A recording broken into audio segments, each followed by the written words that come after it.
6th-inning lead. It's a 2-1 game. Ground ball, base hit. So JC staggers around third. The throw to the plate is late. And the Cardinals, somehow, someway, down to their last strike, have tied this game. Walker shoots one toward right. Curling toward the line. That's down. That's going to score JJ. Cardinals have taken the lead. Walker with a double. That was a tough series, just overall, coming from San Diego, playing here. That's a tough group across the way. One of our more exhausting series, so it's nice to be able to take two. That is what it sounded like on Cardinals TV. Alongside Alex Ferrario, I'm Brandon Kiley. Appreciate any of you that typically expects to hear TMA in this hour joining us here for BK and Ferrario. We normally do our thing from 11 to 2. Appreciate you guys sticking with us here on BK and Ferrario as the guys are out there at the Dotem today. They'll be back in for their normal 4+ hours of shenanigans starting on Monday. Alex, the Cardinals are just a fun team, man. I don't know what else. Now, we're 43 games in, and the next 43 games may look completely different than the first 43 did. But all I can ask of them is to play well in the games that we have seen thus far. And hot damn if they don't play some entertaining brand of baseball. They win 2 out of 3 on the road against the Athletics. I know, it's the A's, man. They're nomads. Yeah, but that phrase doesn't stand like it used to. This isn't like the A's that were going to win 15 games all season. I know, but it's like, I don't know, if the Browns got good in football suddenly, you'd be like, yeah, it's the Browns. Like, it takes a few years for you to really believe in what you're seeing. Man, I don't know how else to say it other than that lineup rocks across the way. Shea Langoliers, that guy, every time he came to the plate, I expected him to do something impressive. Kurtz, I love watching him play. If I never see that guy again, I would not be disappointed, like against your team, because he's terrifying. He steps into the box and you assume it's going over the seats. So for them to be able to come away with 2 out of 3 against that team, for the offense to come through in big-time spots late in the game the way that they did against the Athletic, you're returning home after a 7-game road trip out to San Diego and Sacramento, having gone above 500 against those teams. Man, that's a hell of a way to return home against Kansas City, who, guys, I'm a Royals fan. This team is not good. You don't have to worry about 2 out of 3 here. You don't have to worry about this series. Well, and the other thing, too, is that Padres series, you were nearly completing the comeback for you to win that series, too. And we all know Ollie's comments afterwards of, like, nobody's pleased with us splitting the series against the Padres. That's the mindset. They come into this A series and, once again, find a way to come from behind. I told you in the office, like, the entertaining part of the Cardinals, like, it's a fun brand of baseball to watch right now. And, yes, that has to do with winning. I think it also just has to do with the players and watching their just I don't know, the vibes that they send off with McGreevy and Weatherholt and Walker and all these guys. But it's the ability to come up big in clutch moments. Because I was telling you that for so many years, when the Cardinals would come up to the plate with a guy on second base and one swing would tie the baseball game, I assumed that they were either going to strike out or ground into an infielder and the game was going to be over. Because they had the inability to come up clutch, specifically when you get into late periods of the game, when you're going up against closers and setup men.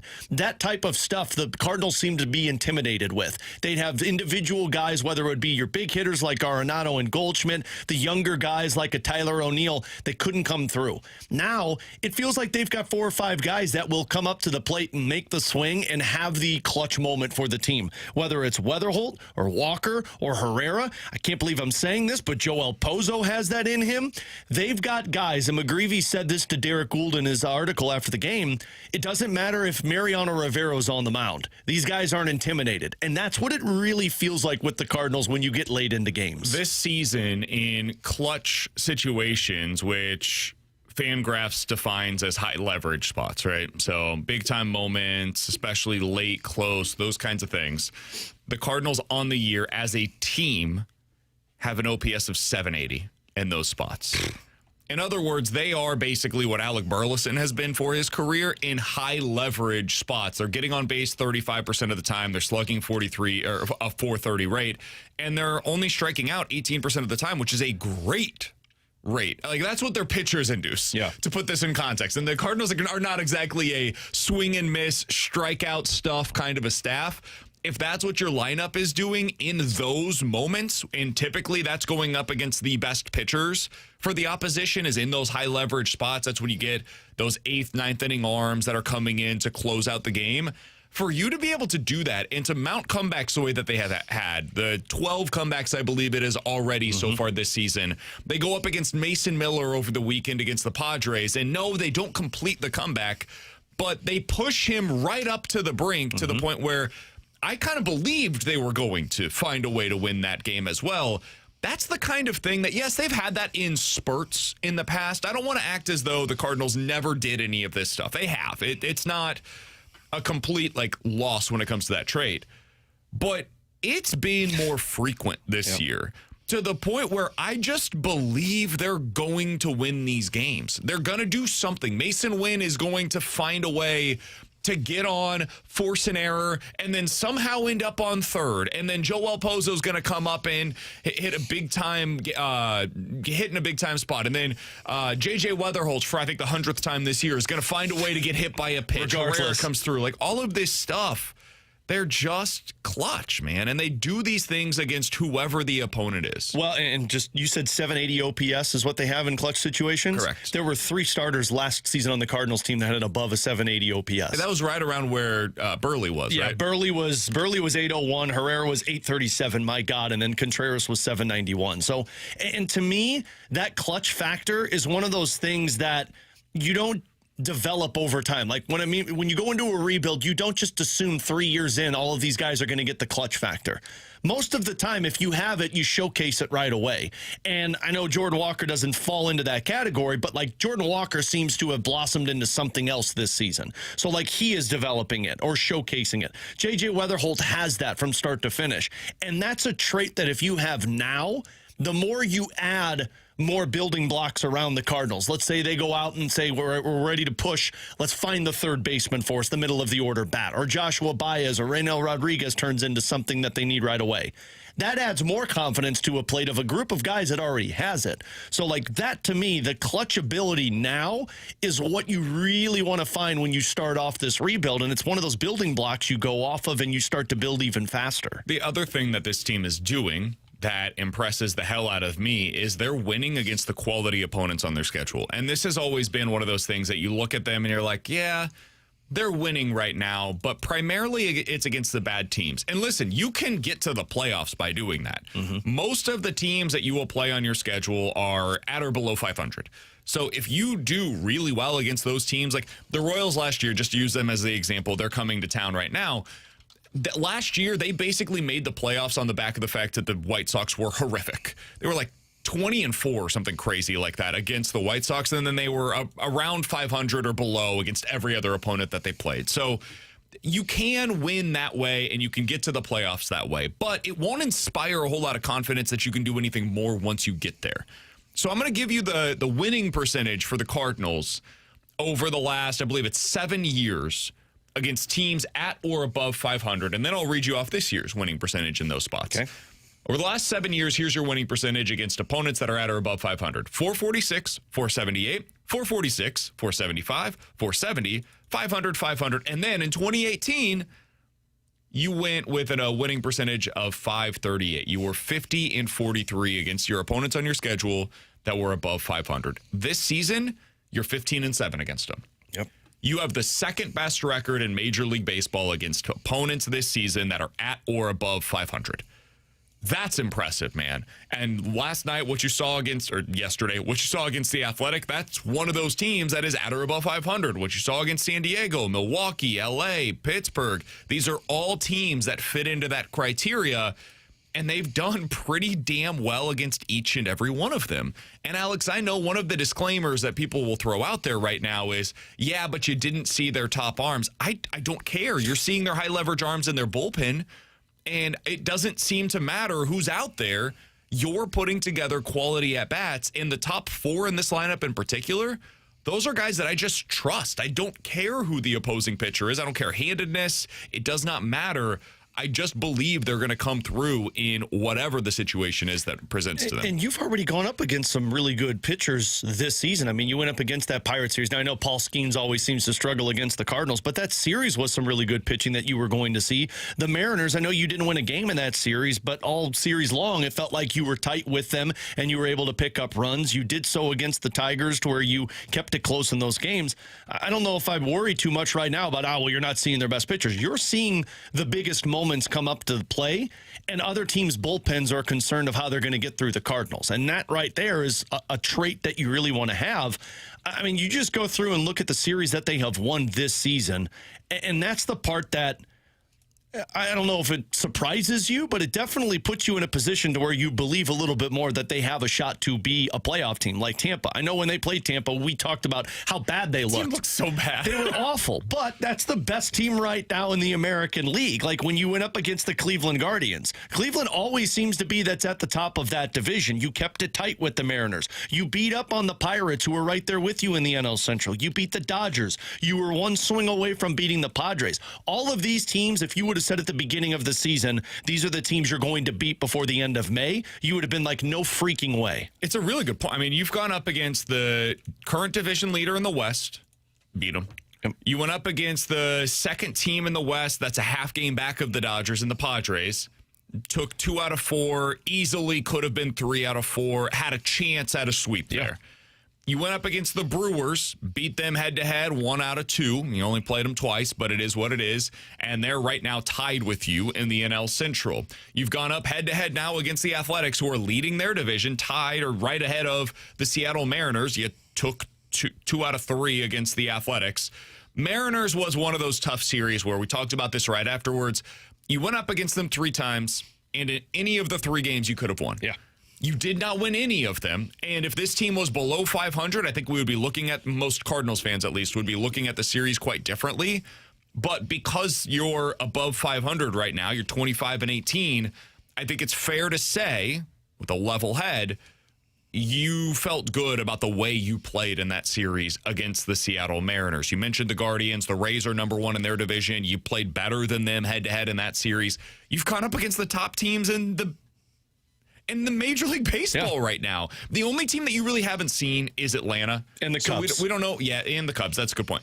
You don't know how you stack up against those 2 opponents, but otherwise, and you're right there against whoever else it is that Major League Baseball has to offer right now. And Atlanta's going to be, whenever you get that's going to be a test because that pitching is really good and you're going to find out what your offense looks like. And the Cubs, I mean, you're going to find out what your pitching can do against the Chicago Cubs because they score a hell of a lot of runs. So both of those traits of those teams are something that you have yet to see.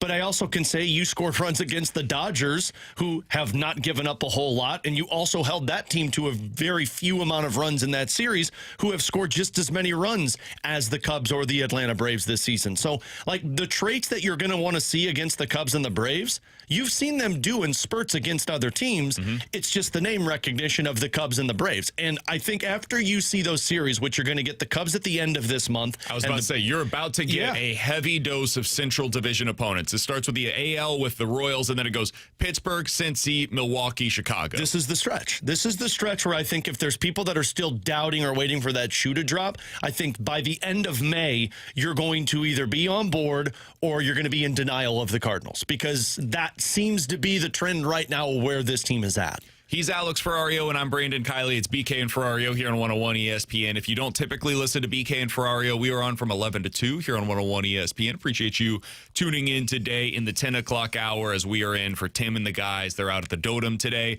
If you guys want to get involved in the show, it's the normal text line, 314-399-9646. That is the Air Comfort Service text line. We also have a YouTube chat available for you at youtube.com/101ESPN-STL. So if you want to get involved in the show, that is the other place to do so. Coming up in about 15 minutes, last night, you heard it right here on 101 ESPN as the Thunderbirds were able to come from behind, a thrilling victory for them in Game 2 in this series against the Penguins. I did find it interesting there was a surprising announcement right before the game. We'll get into what it means for the Blues coming up in about 15 minutes. But next, we're going to talk to Craig Button, one of our favorite guests to have here on the show. He is an NHL analyst for TSN. He does a bunch of stuff up there, especially as it pertains to the draft. We'll talk to him about how the Blues are set up for the now and for the future. Craig Button joins us next here on 101 ESPN.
Alongside Alex Ferrario, I'm Brandon Kiley. Happy to go out to the Callier and Thompson hotline to be joined by one of our favorite guests here on 101 ESPN. If you like the NHL, you're going to enjoy this conversation. He's Craig Button, NHL analyst for TSN, joining us now here on BK and Ferrario. Craig, appreciate the time, man. How you doing today?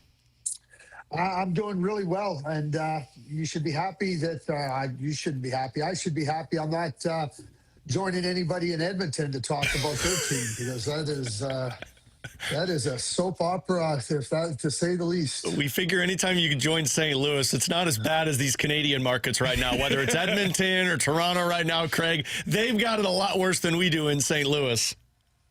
You don't have it bad. You don't have it bad. Well, but there's times when things don't go how you expected, and that's fine. I mean, sports and hockey is something that you can't win every game, and you're trying to be the best you can be. But when it's self-inflicted and you trip over yourself, like Toronto and Edmonton have done, they deserve everything they get. That's one place that I wanted to get to with you, Craig, because Edmonton would sure look a lot better with Dylan Holloway and Philip Broberg in the mix, that's for sure. Instead, they are both St. Louis Blues. Let's kind of look back on that for a moment. Is that one of the better moves that you've seen made by an NHL general manager in recent memory, to get those two guys via the offer sheets? Well, it's not just how they got. So yes, absolutely yes. I mean, a brilliant move. You have two young players that are promising, that are maybe have not shown fully what they're capable of, but that's what scouting's about. It's about identifying something in a player that maybe others don't see and that you really value, and that's exactly what the St. Louis Blues did. The second part of it is they didn't give up anything. It wasn't like they had to give up 3 first-round draft picks to get Philip Broberg and Dylan Holloway. And, ask anybody that has bought stock high and sold low, and that's what the Edmonton Oilers did. 2 first-round draft picks that were in their organization. They were patient in developing them. It was like they bought this great wine, and they let it mature, and then they said, we don't want that great wine. And then they're going, well, geez, it's worth a lot, and it tastes really good in St. Louis. And, I mean, it was just, there were so many things that cascaded for the Edmonton Oilers that led to this year, and unfairly, in my view, the firing of Chris Knoblauch. But it doesn't matter what I think about the firing. People can fire coaches. It's not, if you want to change the coach, change the coach. It's the manner in which they did it. But St. Louis Blues, you talk about a brilliant move. It was a brilliant move, and the Edmonton Oilers are still reeling from it. Let me tell you how they're reeling. Connor McDavid says they're an average team. Leon Draisaitl says we've gone backwards. You may have heard me say this before, guys. The players always know, and they always know first. So the name that keeps coming up that's connected to St. Louis with Edmonton, Craig, is goaltending and Jordan Binnington. I think everybody's like, oh, well, the Blues can send them Jordan Binnington and it will fix all of their issues. Now, us in St. Louis are like, look, I don't know if anybody has the commodity that wants to pay what Doug Armstrong's going to want for Jordan Binnington. What's his value, and do you think Edmonton would even value him enough to go after him? Well, I think you nail it with the value. How can... Let's just put last season behind Jordan. And how about if I do this? How about if I put before the Olympics behind Jordan Binnington? Because at the Olympics, post-Olympics, Jordan Binnington was really good. That's the Jordan Binnington that Jordan Binnington believes he can be, and that others have seen like for long stretches of time and for seasons. So when we talk about a player, last year was contract, so absolute motivation, to move forward. And Jordan doesn't need motivation. Then you look at the salary cap hit, the value in that.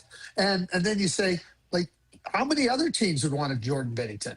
So Edmonton can sit there and dream pie in the sky. But when you start to break it down, a couple of things. Okay, so you go and trade for Jordan Binnington. The cost of acquiring Jordan Binnington is going to be significant. You're not getting Jordan Binnington for a couple of draft picks. Well, the other thing is Edmonton doesn't have draft picks either. So they've traded them.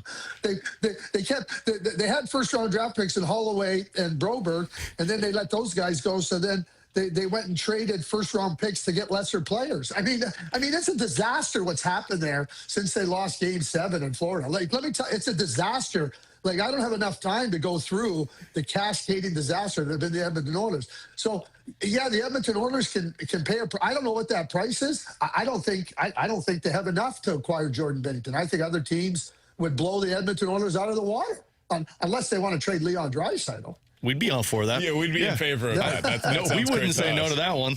Craig Button joining us here on 101 ESPN. Craig, out of curiosity, we talk about this a lot here on the show because of the Binnington situation, where it just doesn't seem as though the NHL, despite the value we see goalies have once we get to this point in the season, it doesn't seem as though general managers value them in trades, because you see so few of them. And when you do see it, it's not this crazy value. You've been in that position before. Why don't we see more goalies traded in your estimation? Well, I think I have two reasons for that. Two things that I think that form my opinion. Number one, when you have a good goaltender, right? You're not trading them. So that's number one. And I'm going to go back to the Holloway Broberg. Now you have to identify goaltenders that might have not shown like the capability to give you confidence to trade for them, right? Like unproven to a certain extent. So let's rewind. Why don't we use Jordan Binnington? If somebody had said, in let's say January of 2019, we should go get this Binnington kid out of St. Louis. He's been in the minors. He's had a good record, right? And wow, I saw him play the other night in the minors. He wasn't very good. Why don't St. Louis Blues like him?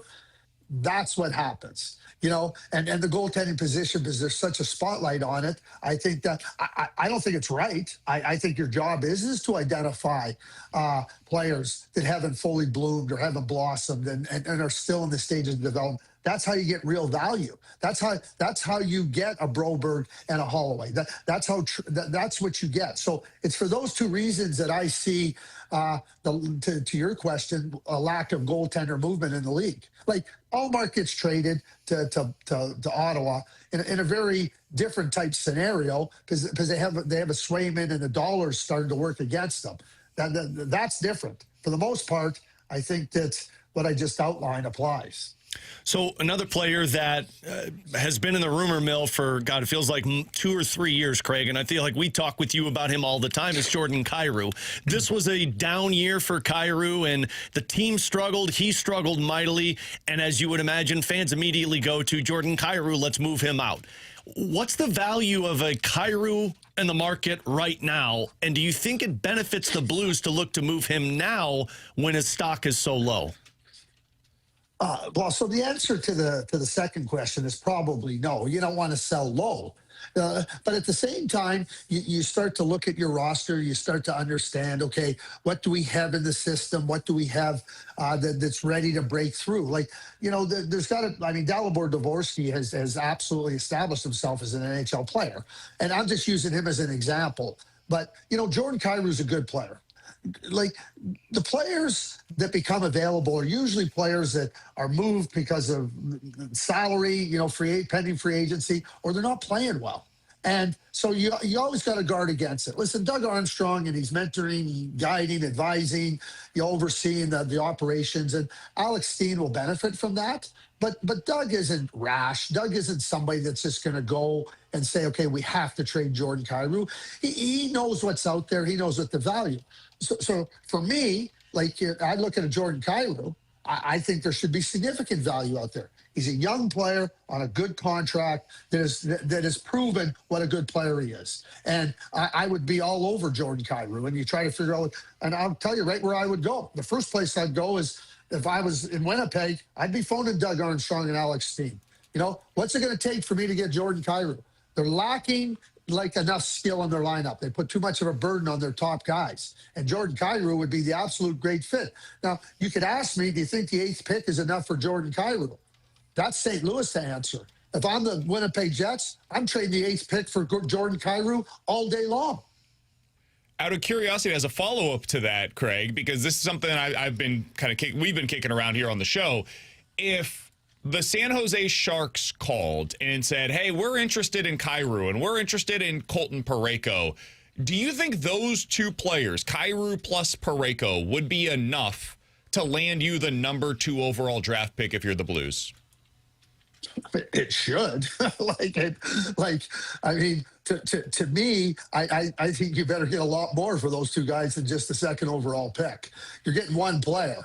Now, in a year where Jack Eichel might be the 2nd overall pick, okay, that'd be pretty impressive, okay? But, keep in mind this. The Blues had the 11th and 15th pick and another second-round pick.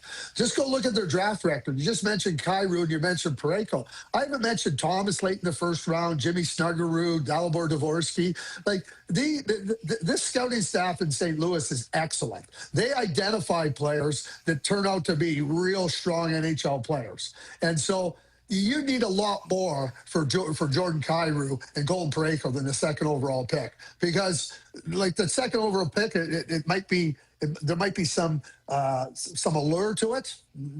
There's no player there that you go, okay, that's a price that's worth paying. No way. So let me then ask you about this draft, Craig, because, everybody sees Ivar Stenberg and they're like, oh, well, you got to get the Stenberg brother to play with Otto. But we've talked with a couple of other people involved with drafts, and they have said, like, look, this isn't a draft that you go aggressive to get to the top, because you might still get a really strong player at number 11. So is this one of those drafts with 3 picks, specifically at 11 and 15, that the Blues just stay where they're at and take 2 players? Or is this a draft that maybe you do try and move up a little bit in? Well, everybody, and you guys know this, is that, in the draft, you're ranking players, and everybody gets excited about their ranking. Oh, look at that guy, he's slipping. Should we try to trade up? Should we try to trade up? Oh boy, and that's just part and parcel. You want the scouting staff to be excited, but you got to manage that. So what I just talked about with the St. Louis Blues, and you just mentioned it, I think you outlined it perfectly. Is there players worth trading up for that you think can really be somebody that's significant? Like maybe they value that. I think the St. Louis Blues at 11 and 15 can get 2 real solid players. And now it's a smorgasbord. Big defensemen, rangy defensemen, big wingers, some centers that are there, some hard-nosed centers. So depending on how you want to build out your team, the player they're going to draft at 2, that they got to 2, like, I don't think that's a guy that's going to come in and make an immediate impact. Can they play? Yeah, probably. He gets the right support. But everybody, the players that they could get 11, 15, I think could really form into really good players. And I think that they could go a lot of different directions with that pick. It's, again, I don't see like this top end that's worth overpaying. And maybe overpaying is the wrong way, but paying a significant price. We're talking to Craig Button here on 101 ESPN. Appreciate his time as always, joining us for another couple of minutes. You can find his great work over on TSN. You can also follow him on Twitter at Craig J. Button. Craig, out of curiosity, when you look toward the offseason for the Blues, we've talked Kyrou, Parayko's name comes up, Bennington's name comes up. If you were put in charge of this situation, what would be your 10,000-foot view on how you would approach this roster heading into the offseason? What would be your plan to improve this team? Blue liners. I think it's about blue liners. I think they have to improve the back end. I think that, we can go back in time. It doesn't serve any purpose, but they lost some good players. And Jay Bouwmeester retires, Alex Pietrangelo leaves because of free agency. Justin Falk goes out the door. But I think they have a lot of good forwards. I think that the goaltending situation is really good. I think the blue line needs some work. It needs some improving. And, everybody goes, well, can you get a number 1 defenseman? Yeah, nobody's trading number 1 defenseman. Yeah, I know Quinn Hughes got traded, but that's a pretty big price. So, yeah, you can go and get, but for the most part, you don't get those guys. So how you build out your team, how you look at strengthening your blue line, that would be the number 1 focus for me. The second focus would be to really emphasize with Jim Montgomery. We got to be better in terms of some of the ways we play. And it's not that Jim's a good coach. Don't get me wrong. We know that a couple of guys are not coming back. So Jim, what he needs is people that are going to, support him. You need support, but also challenge him and say, no, that doesn't work. Sylvain Lefebvre is a great example of that in Florida. Sylvain Lefebvre is not a Paul Maurice guy. But he's a guy that'll tell Paul Maurice, nah, that doesn't work. I don't think we should be doing that. And I think every coach needs that. And so as Jim goes to build out his staff I think that's an area that has to be really focused in on. Blue line, coaching staff. So one guy that I've brought up, Craig, and I don't know how much information you know on this, but, Adam Jiricek is going to be most likely a part of the Blues this year. And his juniors coach was Jay McKee, the former Blues defenseman. And he's had a lot of success as a head coach in the OHL. Do you think that's a possibility of maybe an assistant coach? Is that a step that an OHL coach takes, or are there other names that pop out to you? Listen, I love Jay. I think Jay, we talk about names, right? Okay. Well, it's a great name, but he's an outstanding coach. He's an outstanding person. He develops young people. His work at Brantford, Hamilton before that has been outstanding. Just go look at the players that he's developed and helped along the path. In my mind, I don't think there's any question Jay has the potential to be an NHL head coach. But I think the next step for him is exactly what you outlined. Go and be an assistant coach. Go and get back behind the bench. It's one thing when you played there. He played, and he has that understanding. He knows young people. But go behind the bench as an assistant, sit and watch, get a feel again back, and then go find your way back to head coach. I don't have any doubt in my mind he can be a really good NHL head coach, but I think that's the next step for him. And when you look at what Jay has done, he's got a younger family, and he wanted to make sure that, he's had some offers to go, but the timing may be coming to an intersection where he can make that decision. And I think teams better be ready to understand when that intersection is and be ready to pounce on Jay McKee. I think he's outstanding. All right, last question that I've got for Craig Button. He's joining us here on 101 ESPN. Craig, you're joining us here in St. Louis. The Tkachuk name is certainly one that plays with this audience. We've got to ask you about it. With Brady Tkachuk, his situation in Ottawa, we've kind of been of the opinion, hey, this is probably not a 2026 conversation. It's maybe more of a 2027 conversation when it could become real. What's your perspective on this? Where do you think this thing goes with Brady in Ottawa? Well, I can't, I don't know what's going on. I don't know. Brady's the captain with the Ottawa Senators, and you watch him in the playoffs. You watch how he plays. You watch how he lays it on the line, so to speak. He's no different than Matthew. Matthew's the same way. And keep this in mind. Prior to Matthew, there was he's going to go to St. Louis. Well, he ended up in Florida. Yep. Brady's going to have options. And again, from a St. Louis point of view, yeah, you would love to have Brady Tkachuk in St. Louis. Here's how I would present it. I would be phoning Steve Staios, maybe not every day during the 26-27 season, but I'd be in regular contact with Steve Staios to tell him, we're ready to pay a price to get Brady Tkachuk if it ever comes to a point where you feel you have to trade him. What do you think that price would look like for the St. Louis Blues? Well, how about if we go back and look at the Matthew Tkachuk trade? So Jonathan Huberdeau was coming off a 115-point season. Mackenzie Weegar, a really good defenseman, right? And that's what Matthew. That's what Matthew warranted. It's going to be that type of a deal. Forget about what's happened after the fact, okay? Jonathan wasn't able to find that same form and whatnot. But when Bill Zito made that trade, he said, geez, we're trading a top left winger. We're trading a top forward. And, for Jonathan, the change and everything that went with it wasn't easy. And he's not the same player he was. But it's that type of a package for me. It's not first round draft picks. You got to give up. You got to give up players, and I think if you go back and use the Matthew Tkachuk trade as a guideline, I think that would be something that you'd have to look at. You think Kyrou, Parayko, and Carbonneau, something like that? Is that kind of the starting point of what gets you into that conversation? Well, I think, listen, you got Parayko on a longer-term contract, and he's a good player. You got Kyrou, who's a good player, good contract. Carbonneau, good young player. Yeah, that's exactly where you're at. You nailed it. And whether that's enough, or do you think it's too much or whatnot? That's the reality you got to start with. Guys, I chuckle when they're going to want a roster player and a real good prospect and a first-round draft. It's so stale when I hear what players. But what you just outlined, yeah, that's the type of deal. If you're going to be serious about Brady Tkachuk, you better be serious about what you're offering. I'm going to go back to Doug Armstrong. Doug Armstrong doesn't fiddle with the dials. He's not that type of guy. Either you're in or you're not. Either you're serious or you're not. He's not going to mess with the unserious. So if you want to have a discussion, he's more than open to having this stuff. But you better be serious about it. What you just outlined, that's serious stuff. Craig Button is one of the best NHL analysts in the business. We always enjoy our conversations with him here on BK and Ferrario. Craig, all the best, man. Thanks so much for the time today. We'll talk with you again soon. Yeah, we will. I want to finish with this, though. Please. Okay, and it's important for me to finish with it. I thought the St. Louis Blues were a team on the rise this year. Obviously, I said I thought they were a team that you better watch out for. I mean, they had their stumbles, but they showed where they were at.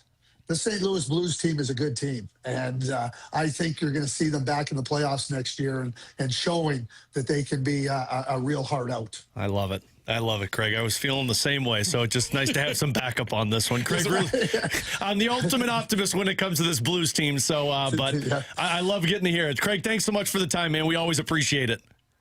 Thanks. There you go. Got it. That's Craig Button. Appreciate his time as always here on 101 ESPN. Guy is one of the best in the business. I will never forget. We talked to him, it's a couple of years ago now, Alex, and we just went through the blue line for the St. Louis Blues, and he was like, who's afraid of playing against Torrey Krug? Nobody. Who's afraid of going up against? They had a bunch of little guys on the blue line at the time. That. He's like, you're too small. He's like, nobody wants to go up. Nobody cares about going up against you. Nobody cares about going to the crease. He is not shy with his opinions, and he will let you know where he's coming from with all of this stuff. There was a lot there. There's a ton to get into. Kyrou, Parayko, the direction of the Blues, what they could potentially accomplish this offseason. I want to react to that. We'll get some of your reaction as well on the text line, 314-399-9646. That is the Air Comfort Service text line. We'll react to some of what we just heard there from Craig Button next year on 101 ESPN.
Good morning. My name is Eric Harkey with a Sports Center update brought to you by Saliga Heating and Cooling. The Cardinals stormed back down 3-4 in the the top of the ninth. Scored 2 runs to win the game against the Athletics 5-4 last night. This Sports Center update was brought to you by Saliga Heating and Cooling, a Daikin heating and air conditioning dealer.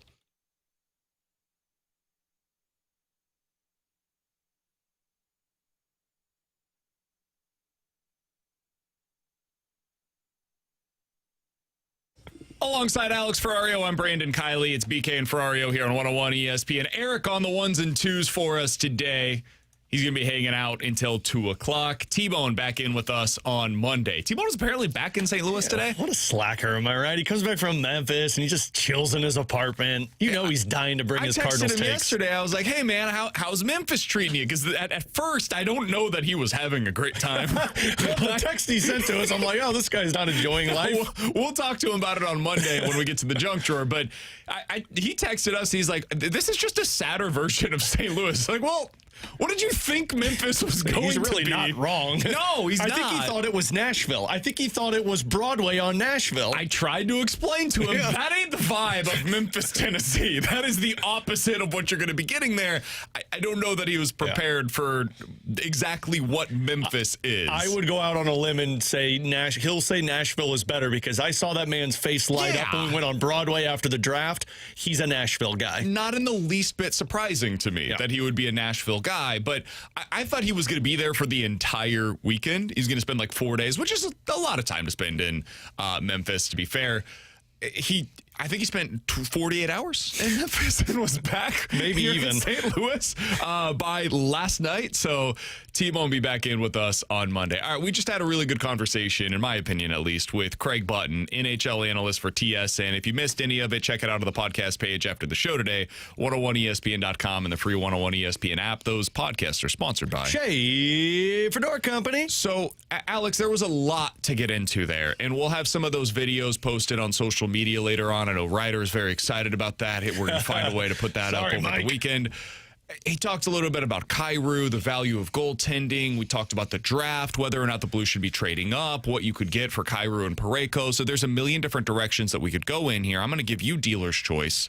What did you find to be most interesting from our conversation with Craig Button? I mean, mine's still the draft. I think there's so many people that view this draft, and this goes back to the conversation that I was arguing with people on Twitter after the season of being so upset that you didn't get the second or third overall pick because you won down the stretch.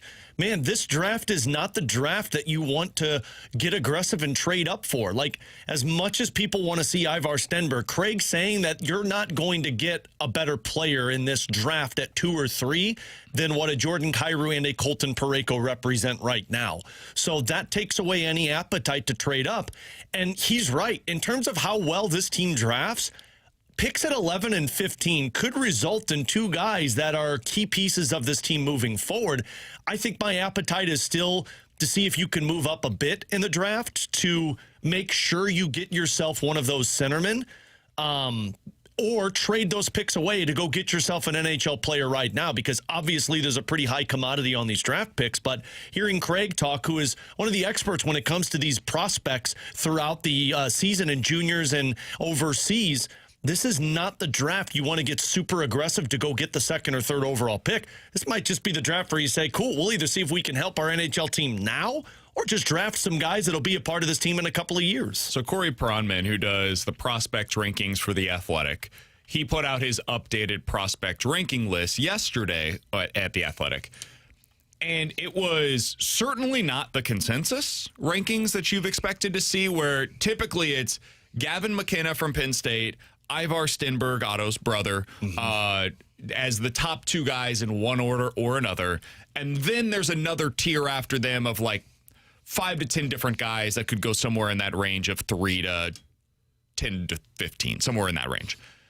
Well, for this ranking, he had 5 different players in his top tier, and he had 3 defensemen ahead of Gavin McKenna or Ivar Stenberg, Alex. So it was Chase Reed, Albert Smits, and Keaton Verhoff, all ahead of Gavin McKenna or Ivar Stenberg. And the reason that I bring this up as it relates to what you just mentioned there, if that's going to become consensus, not so much that those 3 defensemen are ahead of McKenna or Stenberg, but that they're in the conversation with those 2 guys, that seems to serve as a pretty strong reminder, hey, this isn't a draft with elite tier prospects. No. These guys aren't blue chip prospects. They could be really good players in the NHL, but there's a greater chance of failure or disappointment at the top of the draft than there typically is. And in that scenario, I do think it makes more sense for the Blues to just sit and pick at 11 and 15 and wait for your opportunity to pick somebody. Now, if you could use roster players to go up and get one of those guys, maybe then it makes more sense. But packaging your picks to go up and select a guy that maybe doesn't have that much of a greater chance to be a star at the NHL level than the player that you would get at 11, I would just rather sit in that scenario. The way that these drafts always go is there's always a team or two that reaches. And what I mean by that is, Detroit, when Dalibor Dvorsky was drafted, I was adamant about wanting Dalibor Dvorsky. I thought he was going to be gone. So did Pronman and Scott Wheeler. Detroit drafted Nate Danielson, who wasn't supposed to be that high of a draft pick, and they reached. So did Arizona at the time that took Dmitry Simashev, and that pushed Dalibor Dvorsky down. Anaheim, a couple of years ago, drafted Beckett Sinicki, and people didn't expect that at all, and that pushed guys down in the draft.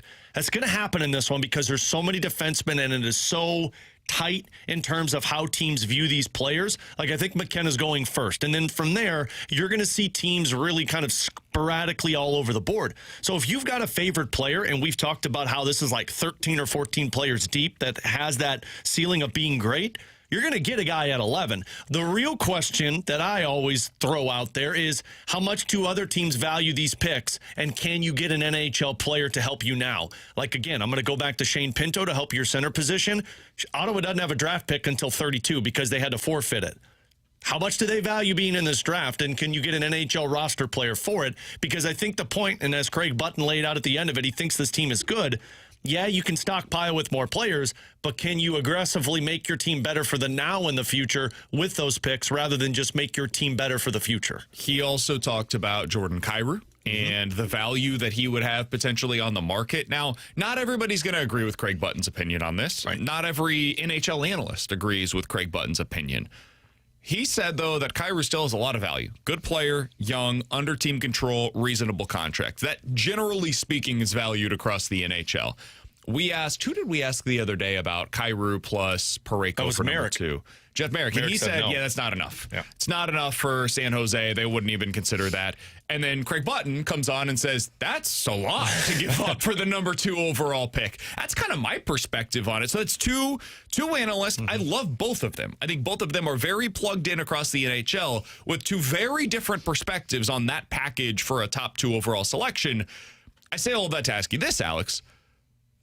Where do you think Kyrou's value lies right now across the NHL? What do you think the Blues could potentially get for him? I don't think you're getting the second overall pick for him. I don't even think you're getting a top 10 pick for him. And I'm only going off of recent history because last offseason, when he was coming off of a really good year playing with Dylan Holloway, the offer that was reported by Elliot Friedman was the Blues tried to get the 8th overall pick from the Seattle Kraken, and Seattle said no. They wanted to put more into it, and Doug wasn't willing to put more into it. So that tells you right there, a team that was desperate for offense didn't value Jordan Kyrou as enough for a top 10 pick. And now you've had a rough season to where he wasn't playing with Dylan Holloway, and Dylan Holloway has showed that he is a fixer when it comes to working with players. I got to imagine teams have dropped their desire for Jordan Kyrou in terms of what they think he can be. I think other teams would say, if we can get this guy for cheap, that's a steal because this guy will perform. But I don't think teams are giving up top prospects or top picks for him.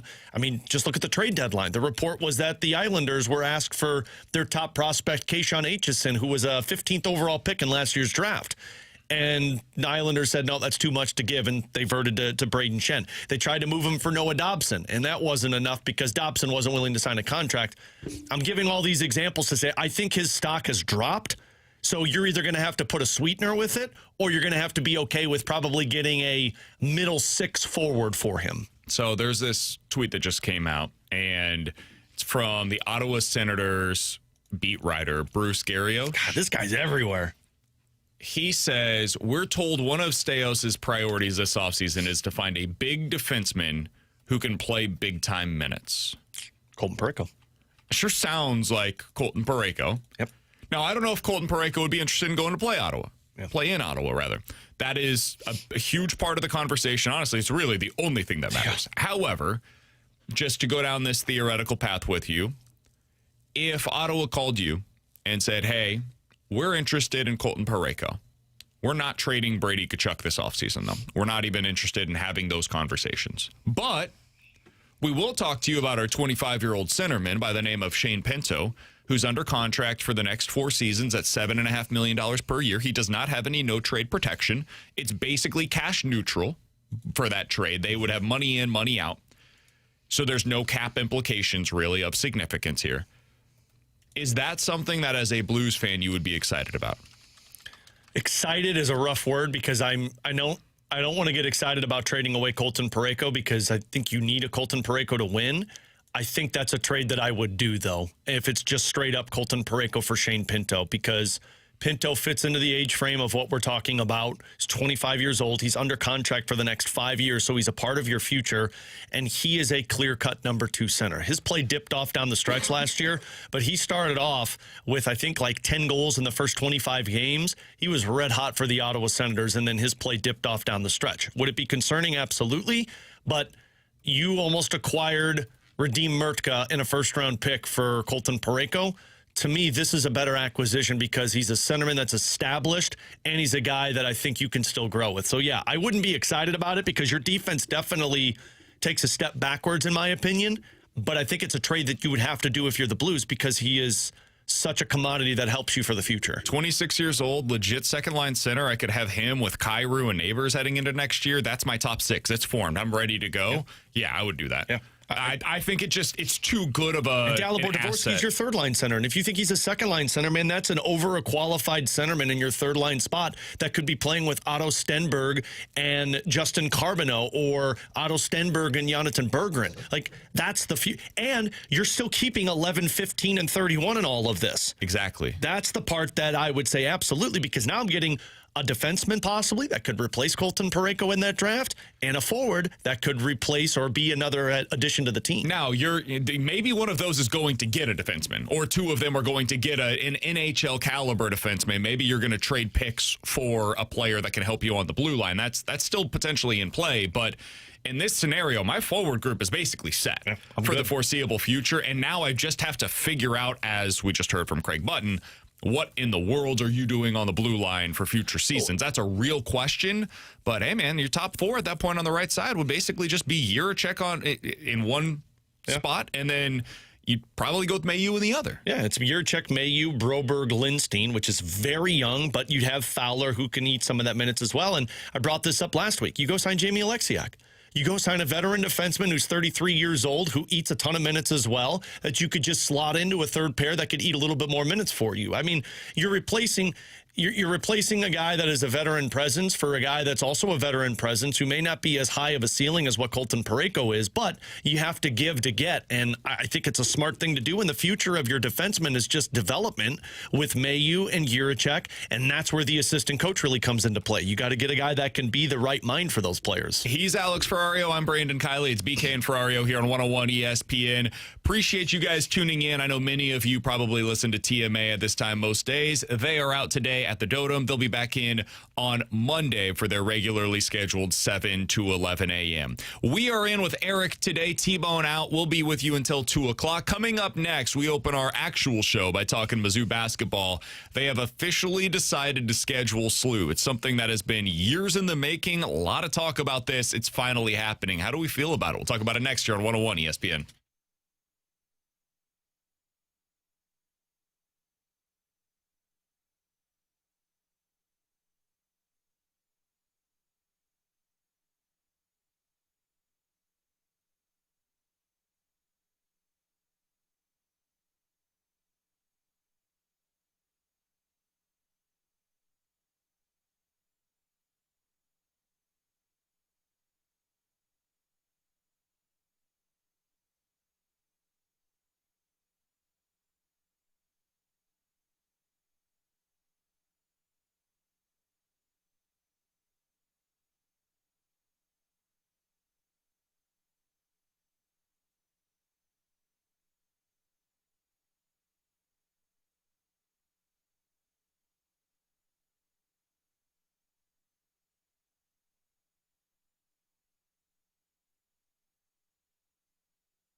alongside Alex Ferrario. I'm Brandon Kiley. Appreciate you guys tuning in. It's 11:02. Your time check brought to you by Clarkson Jewelers, an officially licensed Rolex jeweler. It is official. Missouri is planning to schedule a 3-year series against St. Louis University, Alex. This year, the plan is to play on November 6th. It will take place at Enterprise Center. This is according to multiple different reports. It has been 25 years since the Billikens and the Tigers last played. And Alex, my honest to God opinion on this, I'm kind of scared. Really? I'll be honest with you. I'm scared. And let me explain why. I'm a Missouri Tigers fan. This is my team. I like the fact that they're playing Slu this year. I think it's really smart. Slu is a good basketball team. This serves as an opportunity to see what the Tigers are made of early in the season. However, there is almost exclusively downside to this game for Mizzou. Because if you win, of course you won. You're the SEC team. You have this loaded roster coming in, one of the top 5 recruiting classes in the country. You spent big to go out and get big-time players coming in from other programs. Like, this is a year in which you absolutely have to win a game like this. Because if not now, then when? And if you lose, if you lose, boy, am I never going to hear the end of it by Slu fans. And so the upside to a game like this is marginal, and the downside to a game like this is horrific. That being said, like I mentioned, I have complained for years about the way that Dennis Gates has scheduled in the non-conference slate. So I'm certainly not going to be somebody that sits here and tells you, I'm mad they scheduled a quality program in my city that I live in to go see Missouri play here against Slu. I'm not upset about that, but yeah, I'm a little scared today about what this game represents and the possibility that the Tigers could lose to the Billikens, and then I got to come back on the air the next day and hear from all you Slu fans about how my team sucks. So I'm a little nervous about playing this game. But, I mean, Slu has obviously taken that step forward to where they had success this past year, to where I don't think it rubs as raw as it would 5 years ago if you lost to Slu, right? Like, because the Slu is a good program. And it's a great coach that you have confidence in, that knows how to excel the team. Listen, this is going to sound very talked down upon people. I love this. This is what I wanted here. Missouri shouldn't be losing to Slu. Because they're an A-10 team? Yes.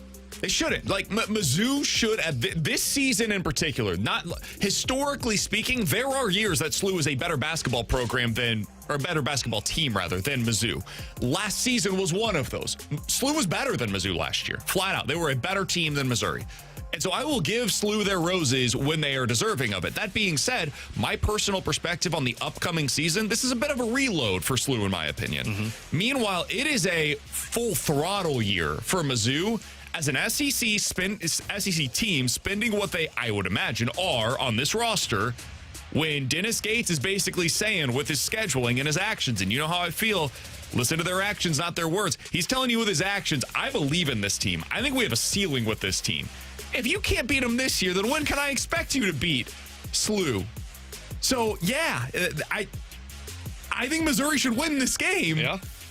Makes me a little nervous, though, that what if they don't? Well, I totally get the nerves. I was just, kind of presenting it and asking it. I will say, in terms of just the local side of it, this is awesome, because now you're just expanding the local brand of college hoops. And I mean, people latch on to Mizzou without question here in St. Louis, and Slu, we saw the support that they got, but you've got the bragging rights game. Now you've got this one against Slu. Like, you've got those big D1 local college hoops teams that are playing against each other. I fully expect this thing to sell out and be a really enticing atmosphere, just like Mizzou and Illinois is every year with the bragging rights.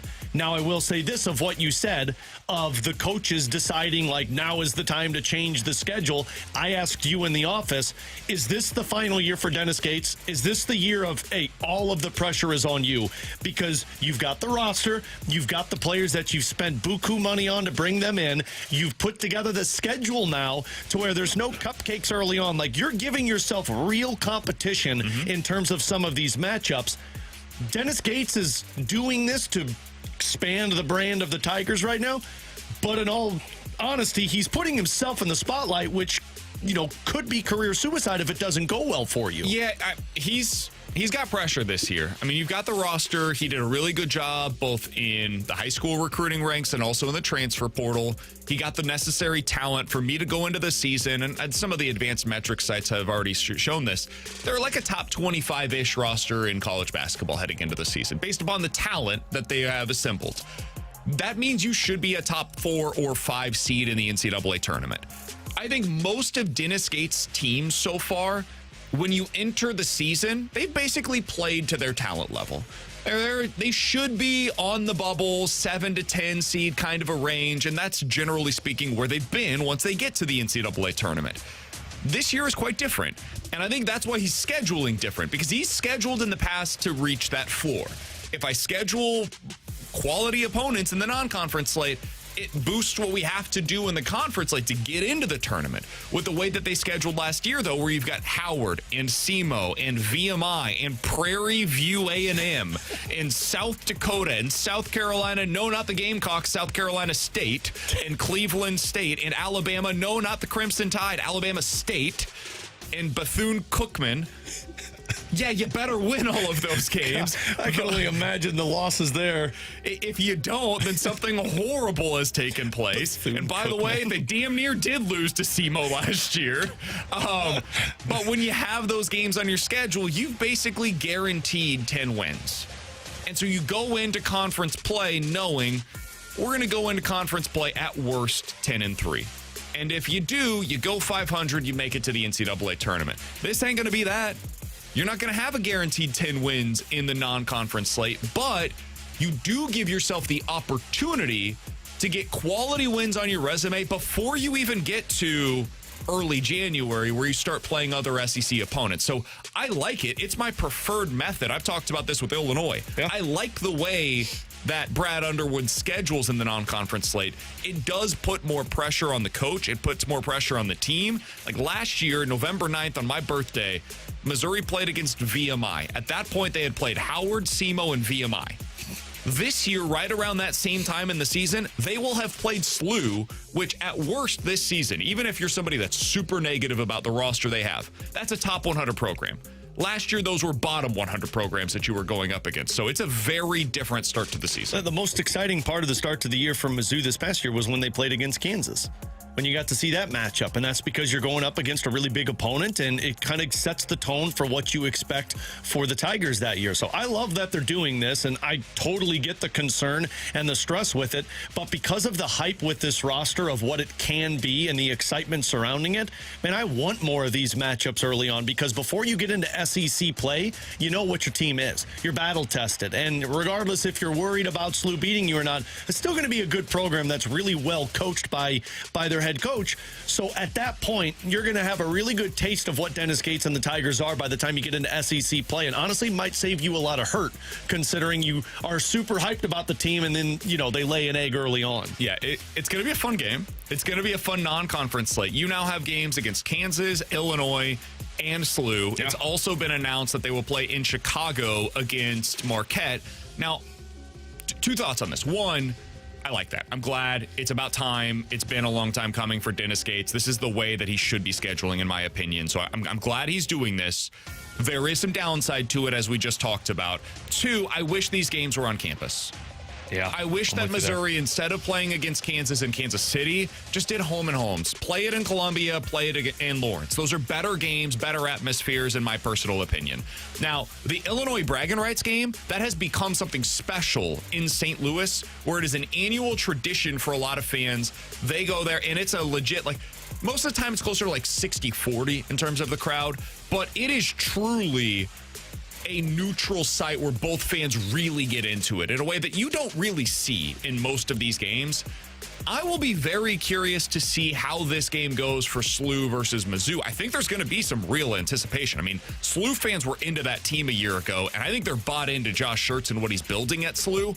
I wonder how Mizzou fans approach this game, because it is quite different than Missouri versus Kansas or Missouri versus Illinois, and this is not meant to be a shot against Slu. I promise you. I already gave my shot against Slu. I think Missouri should not be losing this game this year, but I wonder if Missouri fans get amped about this game the way that they do Illinois or Kansas. I don't know. I think Slu fans very much will. I don't know how Mizzou fans will approach this game because just full disclosure, I think most Mizzou fans view it kind of the way that I do, where they expect their team to win this game. Whether you agree with that or not isn't really important. That's their perspective. Just like in football, I don't think a whole lot of Alabama fans get up for the Mizzou game. I think they view it as we are better than Missouri and we should not be losing to that team. I think there's some similarities here. Or like when Mizzou plays against SEMO in football. I don't think most Mizzou fans are overly excited about that one, right? So I will be curious to see what the buzz is for that game. Not among Slu fans, it'll be there, but among Missouri fans. I have to imagine for Mizzou that it's not going to be as hyped as those other two. I mean, you just think of the history that's there with the bragging rights game, and you think of the rivalry that has been built up with the Kansas side of it.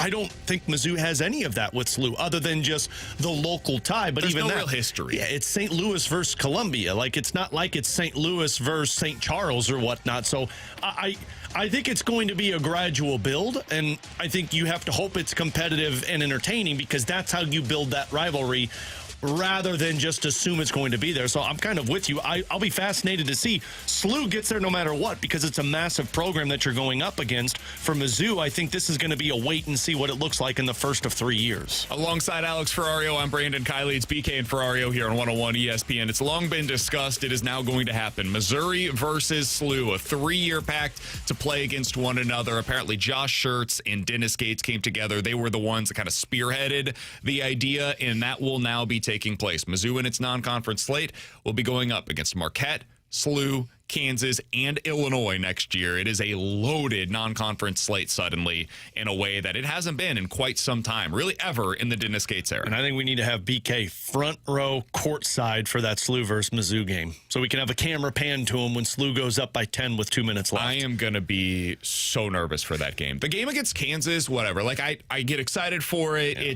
It's a rivalry.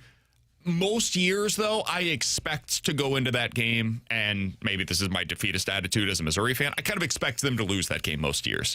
The Illinois game is a little bit different. I don't know why this is the case, but for whatever reason, the better team does not always win that game. There are a lot of years in which Missouri finds a way to come out on top, despite not being as good as that Illinois roster. I've seen horrible Missouri teams go in there and win those games. Same thing for Illinois, where it's vice versa. Illinois sometimes has beat better, in my opinion, Mizzou teams. This one I'm going to be nervous about. This one I will go into saying to myself, Mizzou's a better team. I have no idea if they're going to win, and it's so early in the year. I don't know if Dennis Gates will have his rotation figured out yet. I think Josh Schertz probably will have his. I am already bugging out about what this Mizzou Slu matchup is going to be like. The trolling that is going to take place the week of and then after. I'm excited, man. God, I love it. All right, coming up in about 15 minutes, we'll be joined by our guy Mike McKenna. The former NHL goalie will join us for his weekly appearance here on BK and Ferrario. But coming up next, the Cardinals are doing now what the Rays and Red Sox did with Michael Wacha. Michael Wacha returns to St. Louis tonight. We'll talk a bit about that coming up next here on 101 ESPN.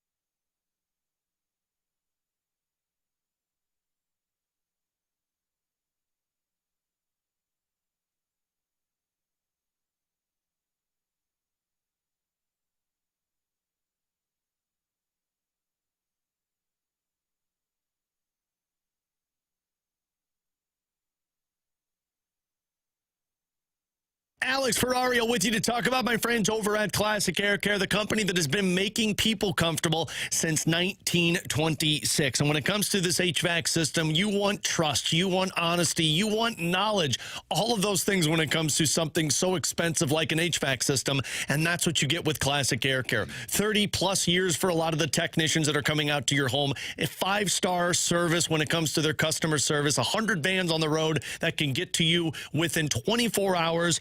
All of those things are why you call Classic Air Care, to maintain the older unit you have, or maybe just to keep that that newer unit going at top speed like you need it to. But you can check out their 5-star and their thousands of positive reviews talking about the incredible service over at Classic Air Care, like this from Zach. Brady was great, helped me understand why my filters weren't lasting long enough and getting clogged. I appreciated his knowledge, walked me through my issues and how to avoid future problems. So you can schedule online. Just do me a favor and tell them Alex Ferrario sent you. Check out their maintenance agreement. Also $89 AC tune-ups in the month of May. Classic Air Care and classicaircare.com.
Alongside Alex Ferrario, I'm Brandon Kiley. Mike McKenna joins us coming up here in about 10 minutes on BK and Ferrario. But Alex, with Michael Wacha returning to St. Louis tonight, I saw this earlier today. This almost feels impossible. It's only his second time starting at Busch Stadium since he left St. Louis. Dude, he's been gone for 6 years. The COVID season was the last time, or was the first year that he left St. Louis and played elsewhere. I can't believe he's only come back twice since then. It speaks to, I guess, he's only played in the National League for a little bit. He played for Tampa, Boston, and now he's spent a few years in Kansas City. So that's part of it for sure. But, man, when you look at it, Wacha, they had to let him walk. It was the right decision, in my opinion. He was not healthy. He was not somebody they could trust. They needed more certainty in their rotation heading into that year. So I understood the decision to let him walk at the time, and it was, I would say they were correct in doing so based upon his performance over the next two seasons. In 2020, he had a 6.6 ERA in the COVID year for the New York Mets. He was awful that year. The next season, plays for Tampa, and generally speaking, was not very good for them. He ended the season with a 5 ERA, but he has talked about this since, where he gives credit to Tampa and kind of fixing where he was at. They got him back on track mechanically, and then the following season, he signs with Chaim Bloom, interestingly enough, with the Boston Red Sox, and has a bounce-back season where he kind of gets back to the pitcher that he was early in his career here in St. Louis. Starts 23 games. He's basically become a 25-game starter, has a 3.5 ERA that season, and basically has had a 3.5 ERA every season thereafter. Alex, Tampa fixed him. Boston fixed him in a way that the Cardinals rarely have with pitchers like Michael Wacha in recent seasons. I think what you're seeing this year might be something similar. I think the Cardinals might finally be doing this with a guy like Dustin May, where he comes in, he had some struggles very similar to Michael Wacha, where Wacha had them with the Mets and the Red Sox, or excuse me, Mets and the Rays. Dustin May had these with the Dodgers, and then he goes out to Boston. Boston had his opportunity there. They weren't able to get him back on track. Comes here to St. Louis. Maybe it's timing, maybe it's coaching, maybe it's a combination of all of the above. But the Cardinals appear to be getting the most out of Dustin May in a way that the Red Sox were finally, and the Rays were finally able to get out of Michael Wacha. And that represents something, man, because the Rays are one of those teams that you expect them to fix pitchers. The Red Sox have become one of those teams that you expect them to fix pitchers. Are you gaining that confidence now with the Cardinals based upon what they've done so far this year with Dustin May? I'm starting to, and it's not just Dustin May, but it's seeing some of these young guys come up and flourish. Like Michael McGreevy. I didn't think Michael McGreevy had this stuff even watching him last year. Like, I thought he was a good pitcher, but I didn't think he had, like, top of the rotation stuff to be good. And look at what he's turned into right now. And, you know, you have past history with this pitching regime and how they can work with pitchers, like what Jordan Hicks had from the start of one season to the second half when he was fixed. So I'm starting to gain more and more confidence watching what Dusty Blake can accomplish with these pitchers. And you're right, like, to be able to put that feather in your cap if you're the Cardinals of, hey, we can fix pitchers. I mean, Milwaukee is the other one that has the ability to do this. And look at what they accomplish when they go out there and they trade for guys where everybody else says, well, this guy's just done for. And the Cardinals, or the Brewers, I should say, find a way to bring that pitcher in. And all of a sudden you're like, well, where'd this come from? So that's where you start to believe a little bit more if you're the Cardinals. And if you think about it, it's where pitchers may want to go, which helps you in free agency. The Rays were that. Like Michael Wacha said, I went to the Rays because I thought they could help me. Yeah. They had a plan in place. Hell, Jack Flaherty said this about Detroit. Right, he went to Detroit not because they were offering the most money, but because he was looking to get himself back on track, and they had a clear plan in place of, this is where you're at, this is where we want you to get to, here's how we get you from point A to point B. The Cardinals now appear to be one of those teams that could potentially do that for pitchers. This is how you accomplish building a winning team without having to spend top dollars. When you have the trust of the players that, hey, if I go there, I can have success on top of everything else that goes into it, of a winning culture and a bright history that you go with. So, yeah, that gets you very excited about what the future can be with the Cardinals if you can accomplish this. I'm not saying they're the same person, but this is what Dave Duncan was so great at when he was with Tony La Russa. Like, I remember specifically Kyle Loesch was the one, because I was really young at the time. But when they got Loesch, I'm like, who the hell is this guy? And Loesch came in and was one of their best pitchers for multiple years. If you can accomplish finding a guy's traits and saying, we can make this better, you are more appealing to teams or to players that want to come play for you, which is how you build that winning culture. Now, this one was a little bit different. Like, he had a history of some success prior to coming here to St. Louis, but Chris Carpenter was kind of that. He came in, he had missed the previous year, had dealt with a bunch of injuries, and like in his time in Toronto, he had a 4.5 ERA. He was not known as a guy that was this all-star, Cy Young caliber pitcher. Comes to St. Louis, figures it out, takes his game not only to another level, but to a Cy Young caliber of level, and then for the next 5 to 7 years, continues to pitch at that level and is one of the best pitchers in all of Major League Baseball. So they've done this with guys like Kyle Loesch. They've done it with guys like Chris Carpenter. And now the hope is maybe they can get back to something more similar to that. Question to you, because I was thinking about this with Michael Wacha, because he's maybe an answer for this. If you could add any one former Cardinal that is currently playing in Major League Baseball to this year's Cardinals team, set aside age, set aside salary, any of that, but just you can take them from their current roster and place them on the Cardinals and replace whoever is in that position right now. If you could add one former Cardinal to this Cardinals team, who would you go with? I think, because I wanted to say Randy Arozarena, and it's just because that bat still plays and he plays the position, but you're replacing him with Nathan Church right now, and I think your bigger weakness is the center field position, and frankly, there's just no center fielders that you can get. I think it would have to be a pitcher, and honestly, I think it might be Michael Wacha. And it's just because, like, the one, I don't know if I could call it a weakness, but the one part that I still don't believe in for this Cardinals team is their pitching staff for a 182 or 162 schedule. And I think I would put a guy in like Michael Wacha who could go in and just perform in that one. So I think he'd be the guy I'd go with. I'd go Donnie, man. I think I'm just bringing Donnie back. He's been playing awesome. him in left field. I would put him at third right now. Yeah, that's a good point. I mean, I would just play him at third base. He has an 865 OPS so far this season. He's been awesome. He's been your typical Brendan Donovan caliber of player. He's hitting for average. He's getting on base. If you just put him in the 5-hole for this team, like JJ at the top, and then you continue from there the way that it has been with Herrera and Burleson and Walker, and now we've got Brendan Donovan as that 5-hole hitter. Mason Wynn bats 6. When Lars Nootbaar returns, he's your 7-hole hitter playing in left field for me, and then you got Pajes and Nathan Church probably at the bottom of the order. Dude, that's a high-level organizational belief in what your offense could be. Now, you've got some pitching issues, and that's a real thing. And I think that it was still the right thing to do to trade Brendan Donovan, because it's not just about 2026 because of the pitching that you mentioned. It's about 27 and beyond. But, man, if you added him back into this mix with the current offense, I'd be pretty thrilled about what this team could be as an offensive, not juggernaut, but threat night to night. Interesting to you that neither of us said Ryan Helsley?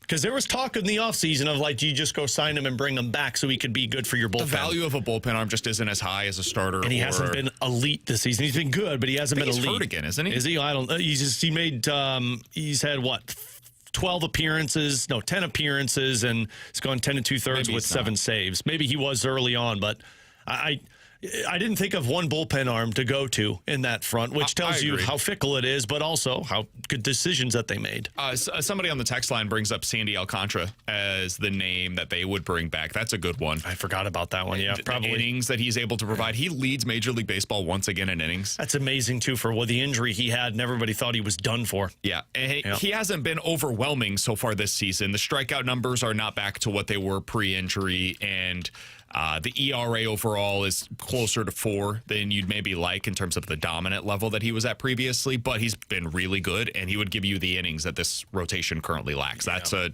really good one. Definitely a good one. That's one I should have thought of over Michael Wacha.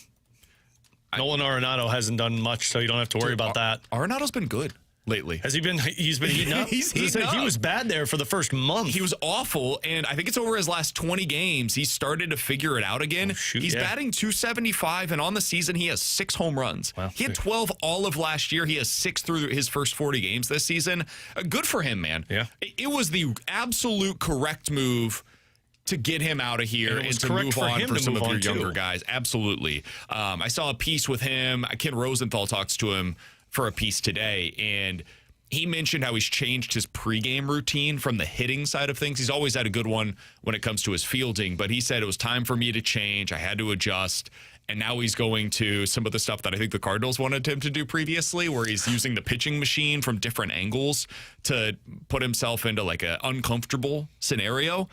And apparently that's the thing that he credits to unlock him offensively. It goes to show you, too, how weak or how shallow the center field position is, because, I mean, you really haven't had a lot of center fielders that you'd want back other than maybe Harrison Bader. But there's two positions on this Cardinals team that you're looking at upgrading.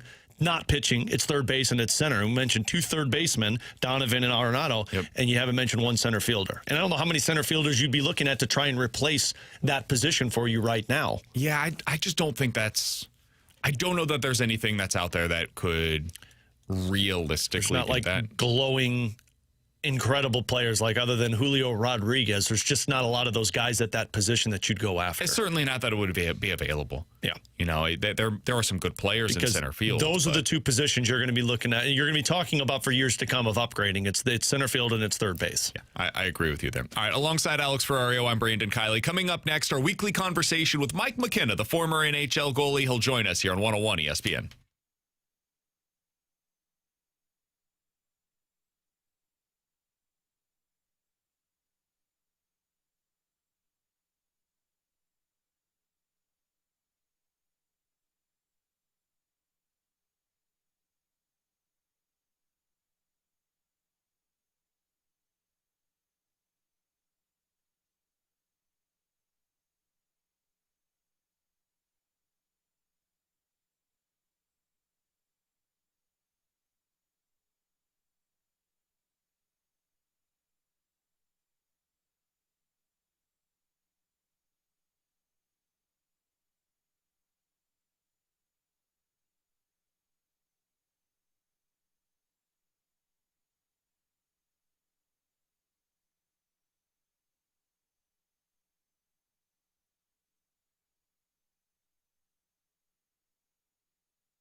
Good morning. My name is Eric Harkey with a Sports Center update brought to you by Universal Windows Direct. The NBA playoffs continue tonight as the Pistons take on the Cavaliers at 6 p.m. and the Spurs take on the Timberwolves following right after that at 8:30. This Sports Center update was brought to you by Universal Windows Direct. You'll be saying, I love my windows.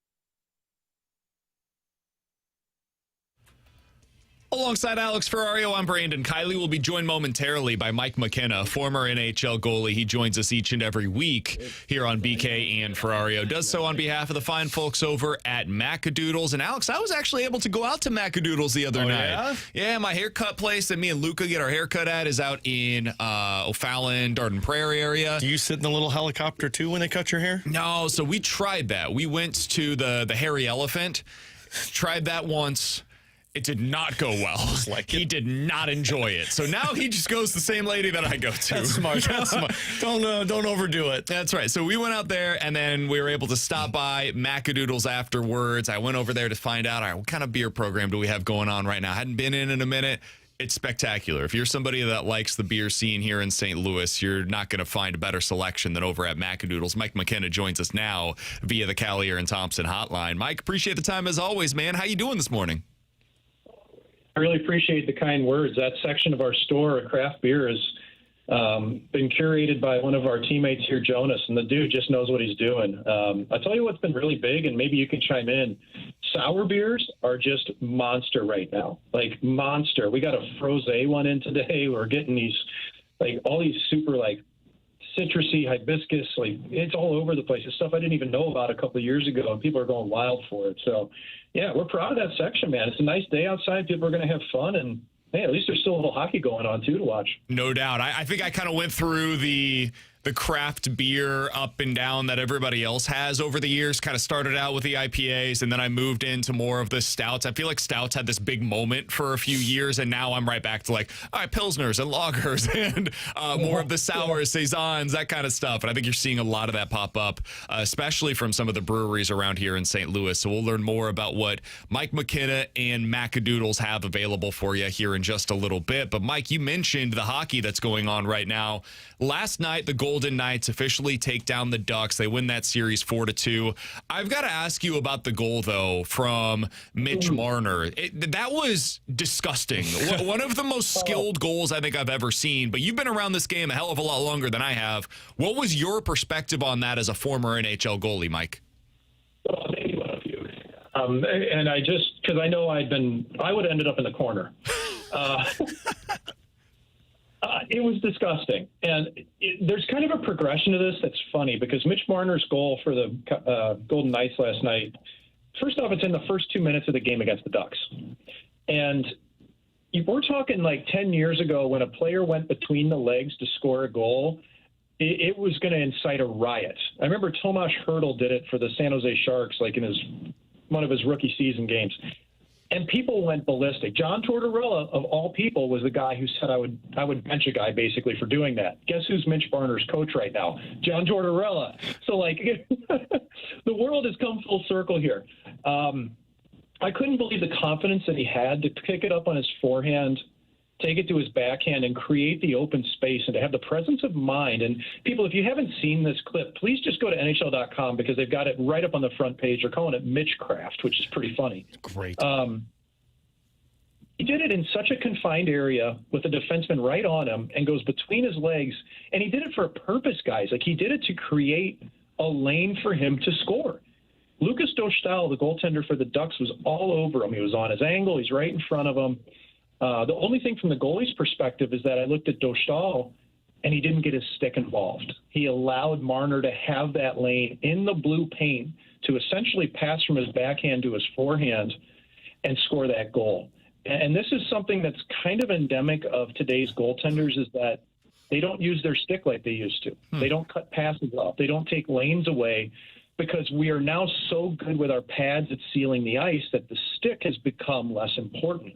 Years ago when we couldn't move and seal the ice, man, you were just poking at everything. Like you're using the fire poker because you knew you couldn't get to the other side. So it was an incredible goal. I can't blame Dostal for a second.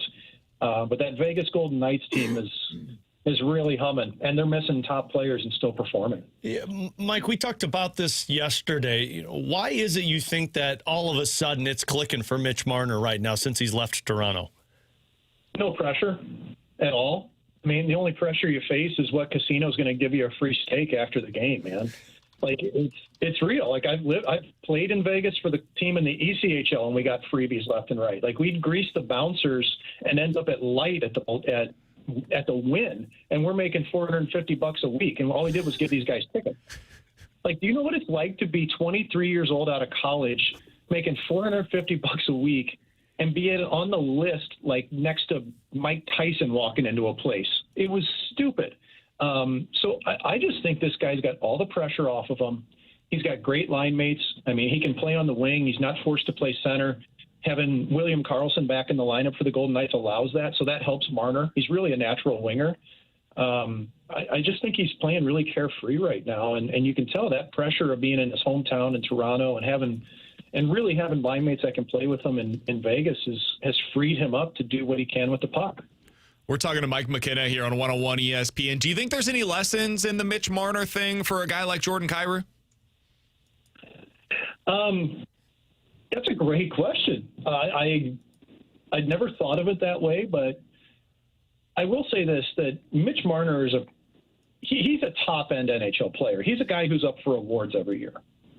Jordan Kyrou is not up for awards every year, but there are similarities that finding a new place to play can really make a difference. Jack Eichel had the same thing. You know, Eichel was stale in Buffalo. Buffalo in general was stale. And now he's in Vegas, and they're doing great. And there's nothing more I'd like to see. That would have been great to see, like, Buffalo, you know, and Vegas in the finals. And I just don't know if the Sabres have it. But I really think that Kyrou, yes, a change of scenery for him and some different line mates and a different look could really help him. Because right now, if you're doing it from within with the Blues, you're throwing darts at a board to try to find that magic scenario. And you also have preconceived notions of a fan base of a player. You know, sometimes it's really good to be able to step away from that and find some new territory. So I think I may have found the magic scenario here. And Mike, tell me if I'm wrong or not, because we've talked about how the team needs a centerman. And if you're looking to get the best of Jordan Kyrou, you want to find a centerman that can drive plays for him and create space. I'm really curious where Mike comes out on this. So Bruce Garach, who covers the Ottawa Senators, said that Ottawa is looking for a big defenseman who can play big minutes for them. They've got a guy that I've brought up a lot in Shane Pinto, 25-year-old centerman. Would you look to make a move to get Shane Pinto and dangle Colton Parayko? Yeah, that's a great scenario to ponder. Because honestly, on paper, I think that could be a win for both teams. The thing about Pinto, though, is that he has had injury issues in the past. He's been a little bit up and down streaky in his play. Is he a true number 2 in the league? Probably really close to that. Definitely an upgrade from what the Blues have had recently. But, you know, you're still looking at a guy here, though, that he's really only played 3 full NHL seasons. He's never eclipsed the 50-point mark. To me, Pinto is still kind of a third-line-ish center. So the only way I see this really work for the Blues is if you still believe Dvorsky has a shot at being a number 2 centerman or higher in the NHL, and you need somebody to fight with him for that position, that could be a Shane Pinto. But if I'm the Blues, though, man, especially if I'm going to give up a Colton Parayko, and if he were to agree with it, because, frankly, I don't know who's going to go to Ottawa. Damn. I'm sorry, man. It's real. Like, dude, Bruce Garriock's tried to run people out of town, and now he's the nice guy. So I don't know how this works. It really is what it comes down to. I don't know. I don't see Colton waving to go there. I'm not sure Shane Pinto is the answer again, unless there's the belief that Dvorsky's going to take a huge step going into next season. By the way, Mike can't say that because he played 10 games for the Ottawa Senators, so he knows what he's talking about. Listen, man, I appreciate the perspective. I was in their organization twice, and both times I was in their organization, it didn't end well for 2 different reasons, and it's probably one of two organizations. And guys, remember, I got paid by 16 of them. Probably like one of two organizations, maybe three, that I can say were terrible, like just objectively terrible. Arizona Coyotes were the same way when I was there.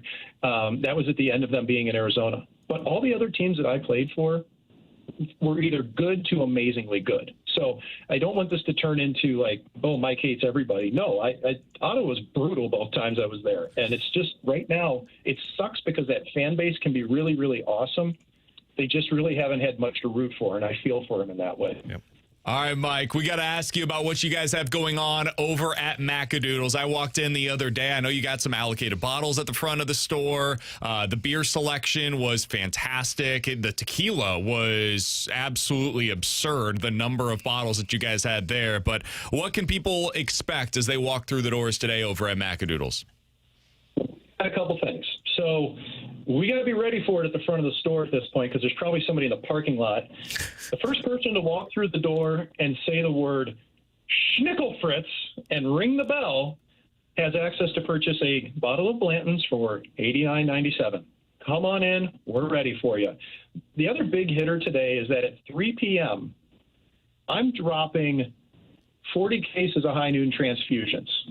These have been red hot. People are searching for these drinks like crazy out here in golf country where I am in Dardenne Prairie and Winghaven, and red hot. They are out of stores. They're not available. Somehow I got my hands on more of these. I'm going to have them at the store. They're going to drop at 3 p.m. today. So hit your marks, folks. Come on in. Other than that, we're going to have a couple bundles out today. I've got some Eagle Rare paired up with one of our barrel picks from Planters that you can purchase as well at a bit of a discount. $125.97 will get you the Eagle Rare and the Planters. And we've got all kinds of specials going on over in the wine room and in beer. Like I said, we got a whole bunch of sours in today and some really cool stuff from Old Bakery in Alton, Illinois as well. So we're just north of the Bryan and Feisey Road, just north of the Page Extension at that corner. Come on out and see us here in Dardenne Prairie. I had some Bush Apple when I walked in the other day as well, Alex. My cousin was drinking that the other day, and he tried to get me to drink one with him. I was like, I'm not in on that. It's pretty good. Apple, boys. Apple. We got a lot of Baffle. It's still here. Yeah. All right, Mike. Appreciate the time as always, man. Check them out over there at Macadoodles. We always appreciate the time. We'll talk with you again soon. Schnickelfritz. See ya. You got it. That's Mike McKenna joining us as he does each and every Friday here on BK and Ferrario. Just once, I want somebody to yell it while we're on the phone with them. We hear Just it hear on the air. Schnickelfritz in the background. That would be like, oh, there we go. What PR we'd be able to publish with that. That Shane Pinto thing, man. We should get Steos on the phone. Yeah. Give him a call. We should say, get hey. Bruce on from what Mike told us. Honestly. Well, that's probably why he's not responding to me. Yeah. I have put the radars out there, so listeners. One of these days, we're just going to call him while we're on the air. Be like, hey, we're on the air. We wanted to ask you. Bruce, what's this? So we'll try to get him on at some point as well. We've been efforting. If you're looking for a centerman, there's not a lot of them. I mean, I've brought him up. You got Beniers, you've got Wright, you got McTavish, you've got Kent Johnson, Shane Pinto. There's not a lot of them, but Shane Pinto's the one that would make the most Blues sense, other than Matty Beniers, but I don't know how expensive that's going to get, because Wright and Johnson are going to be up for contract soon. McTavish is signed, but you really don't know where he's most comfortable at. Shane Pinto is signed for 5 years. He's in the same age frame that Doug Armstrong wants him to be, and he is a natural centerman that has been playing number 2 center for the Ottawa Senators. So Mike's right. He's never eclipsed 50 points. He has had injuries, but can also say Ottawa, with the exception of the last 2 years, has not been a very great team, and he's been one of the bright spots on it. Coming up in 15 minutes, Chaim Bloom had some comments with the St. Louis Post-Dispatch about what his plans are at this year's trade deadline. We'll get into that coming up here in just a little bit. But next, 314-399-9646. That is the Air Comfort Service text line for Ask Us Anything here on BK and Ferrario.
alongside Alex Ferrario, I'm Brandon Kiley. It's time for Ask Us Anything. 314-399-9646. That is the Air Comfort Service text line for any questions that you may have, sports or otherwise. From the 314, guys, I'd love to hear your thoughts on the Cardinals pulling Michael McGreevy yesterday after 74 pitches. They need to let these guys go out there and pitch. I had no problem with it because that was a grind of a start for Michael McGreevy. Like, that was not an easy 6 innings for him, and I know he was at 74 pitches, but I'm going to trust the pitching coaches and Ollie that realizes, like, hey, we might need to get him out of there before things get worse. Man, the fast lane was mad about this yesterday. Were they really? I was listening to them in the car. They were not thrilled about the decision to pull him. He'd given up some hard contact. His velocity, I believe, had dropped a decent amount. That's what they were saying on the broadcast. You saw it I think it was starting in like the 5th inning. Yes, his velocity. So in the first inning, he was throwing 91, 92, and it kind of maintained there.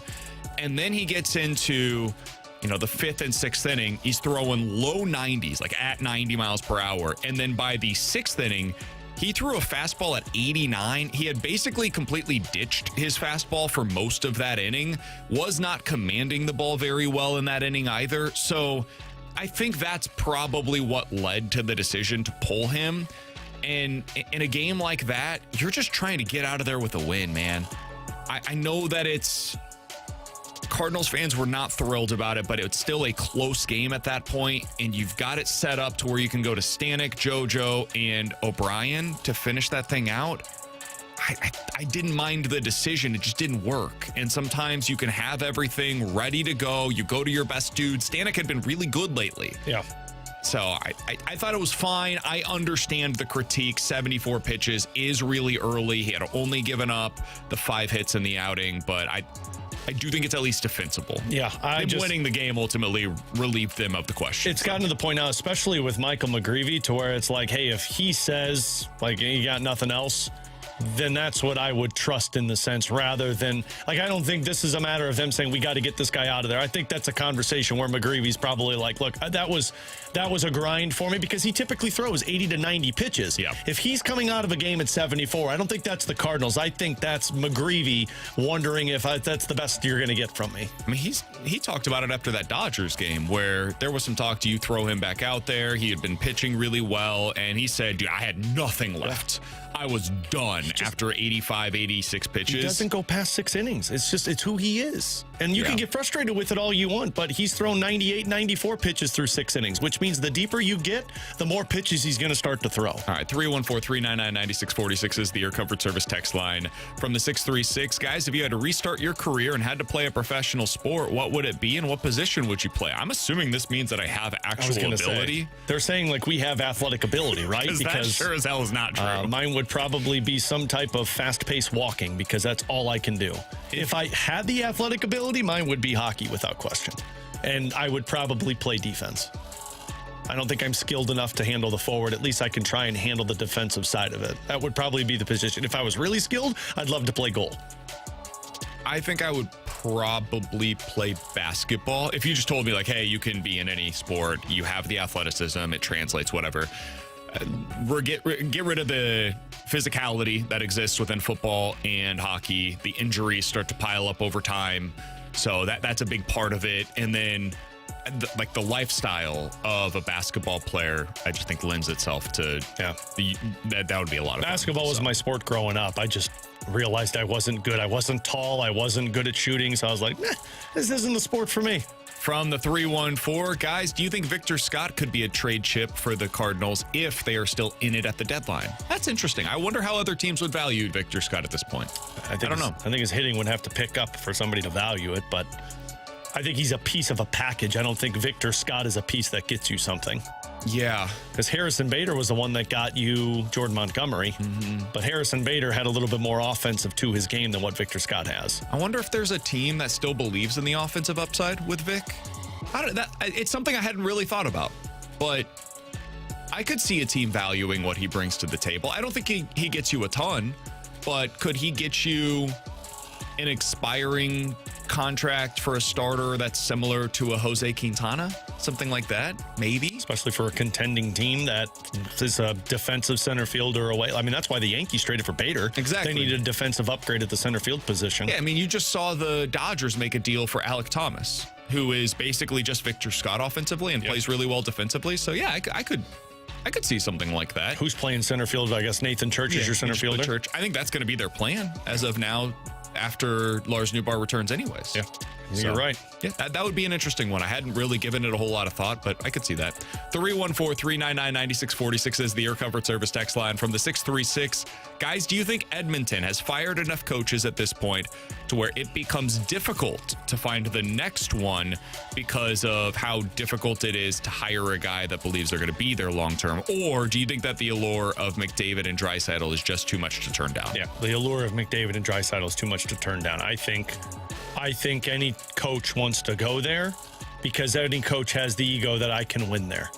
The Knobloch one was the one that didn't make any sense. And frankly, what Craig said is right. Like, they shouldn't have done this guy dirty the same way the Blues kind of did Drew Bannister dirty. Although they did do Drew Bannister dirty because they went after Jim Montgomery. This one, they just fired the guy because they said they were going to be talking to other coaches. And they're like, well, I guess we got to fire him first. But, I mean, no, you've got Bruce Cassidy, who I'm sure they're going to be calling to talk to. I wonder if they call Craig Berube and ask Berube about the coaching. And then you've got Peter Laviolette. They're going to call another NHL head coach, and another NHL coach says, you kidding me? McDavid and Draisaitl? Absolutely, because it's a 2-year window for me to try and win a Stanley Cup. But yeah, they fired enough coaches. I read BK this stat yesterday. Ryan Nugent-Hopkins is now going to be playing for his 10th coach in 15 seasons, all with the Edmonton Oilers. That's crazy. Yeah.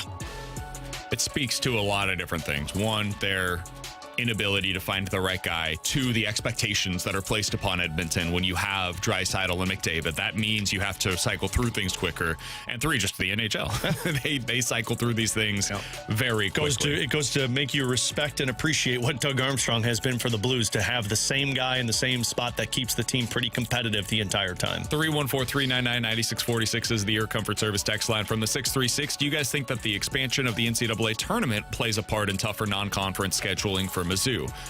I mean, yeah, I think that Dennis Gates has said as much. He said when this was announced that it will impact the way that he schedules in the non-conference slate. Now, I also think his belief in the roster is a big part of this. If they didn't have Jason Crow coming in next year, I'm not sure they're playing all these games, even with the expansion of the tournament. So that's part of it. But yeah, I think that they now know the odds are stacked in their favor of making it to the NCAA tournament in most seasons, so long as they don't just completely have the bottom fall out the way that it did a few years ago. So that allows them to schedule tougher in the non-conference slate, which allows them to get potentially a higher upside out of that schedule. Yeah. 314-399-9646 is the Air Comfort Service text line from the 314. Guys, why do you think Jimmy Crooks isn't getting some run when he only has so much time before Rodriguez passes him? Because he strikes out a lot. And I don't know if he's cut down on that, but he has a little bit, yeah. And the strikeouts are the biggest concern with him. I would say it's that, and also defensively. Yeah. It's something that I don't have the eye for that. I can't tell you what his preparation is like. I can't tell you how they feel about his game calling ability. That stuff is really hard to see from the naked eye. That is more, you got to be around the team every day, and you've got to be able to talk to people that are inside of the organization. If they don't feel comfortable with him game calling at the major league level, you can't put him behind the plate. Yeah. It's the harsh reality. Yeah. I mean, and for a guy that's slugging 600 with a 1,000 OPS in AAA, they're not calling him up for a reason. And it's not because they value Pedro Pajes. He struggled defensively. It's because there's something about his game that they don't feel will translate yet to the major leagues. 314-399-9646. That is the Air Comfort Service text line to get involved in the show. You can always check us out on YouTube as well at youtube.com/101ESPNSTL. We're going to be joined by our guy, Brad Thompson, coming up here in about 15 minutes. But next, Chaim Bloom made some interesting comments in the St. Louis Post-Dispatch earlier today about what Cardinals fans should expect this year at the trade deadline. What do we make of them? We'll talk about it next year on 101 ESPN.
BK and Ferrario here on 101 ESPN. We've got Eric on the board today. T-Bone out. He'll be back in with us on Monday. So I was reading over in the St. Louis Post-Dispatch, Alex, and Chaim Bloom had some comments. I loved the title on this one. Chaim Bloom praises club's culture, talks about message trades could send to the players and the fans. It's like, that's an auto-click. Got to find out what he had to say there. And so we've talked, for the last few weeks now about what do? You get to the trade deadline, you're in it.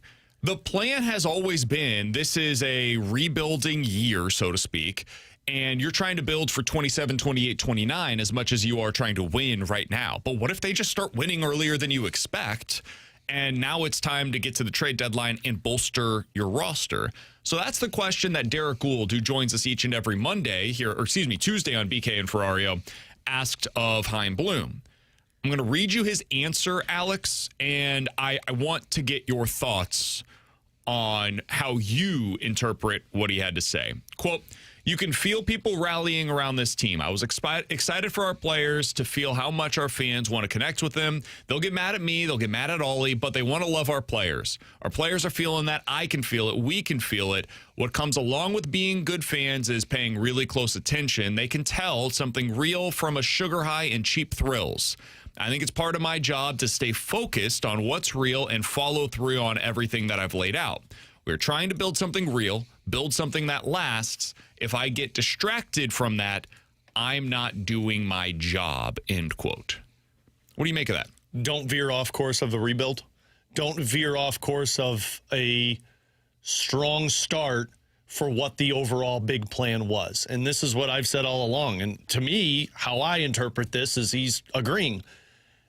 Don't go jump into being buyers if you're still in asset accumulation mode. And where you're at right now, as great as this is, you're still in asset accumulation mode. You're still in when we get to the trade deadline, yes, we may be a wild card team, but if Riley O'Brien is the most desired bullpen arm out there and teams are calling aggressively for him, you move him. If teams want Dustin May because they feel like he's the missing piece for their team and somebody's offering a top-tier prospect for him, you move them. This is not the season to where you say, cool, we're not going to sell off any pieces and we're going to buy.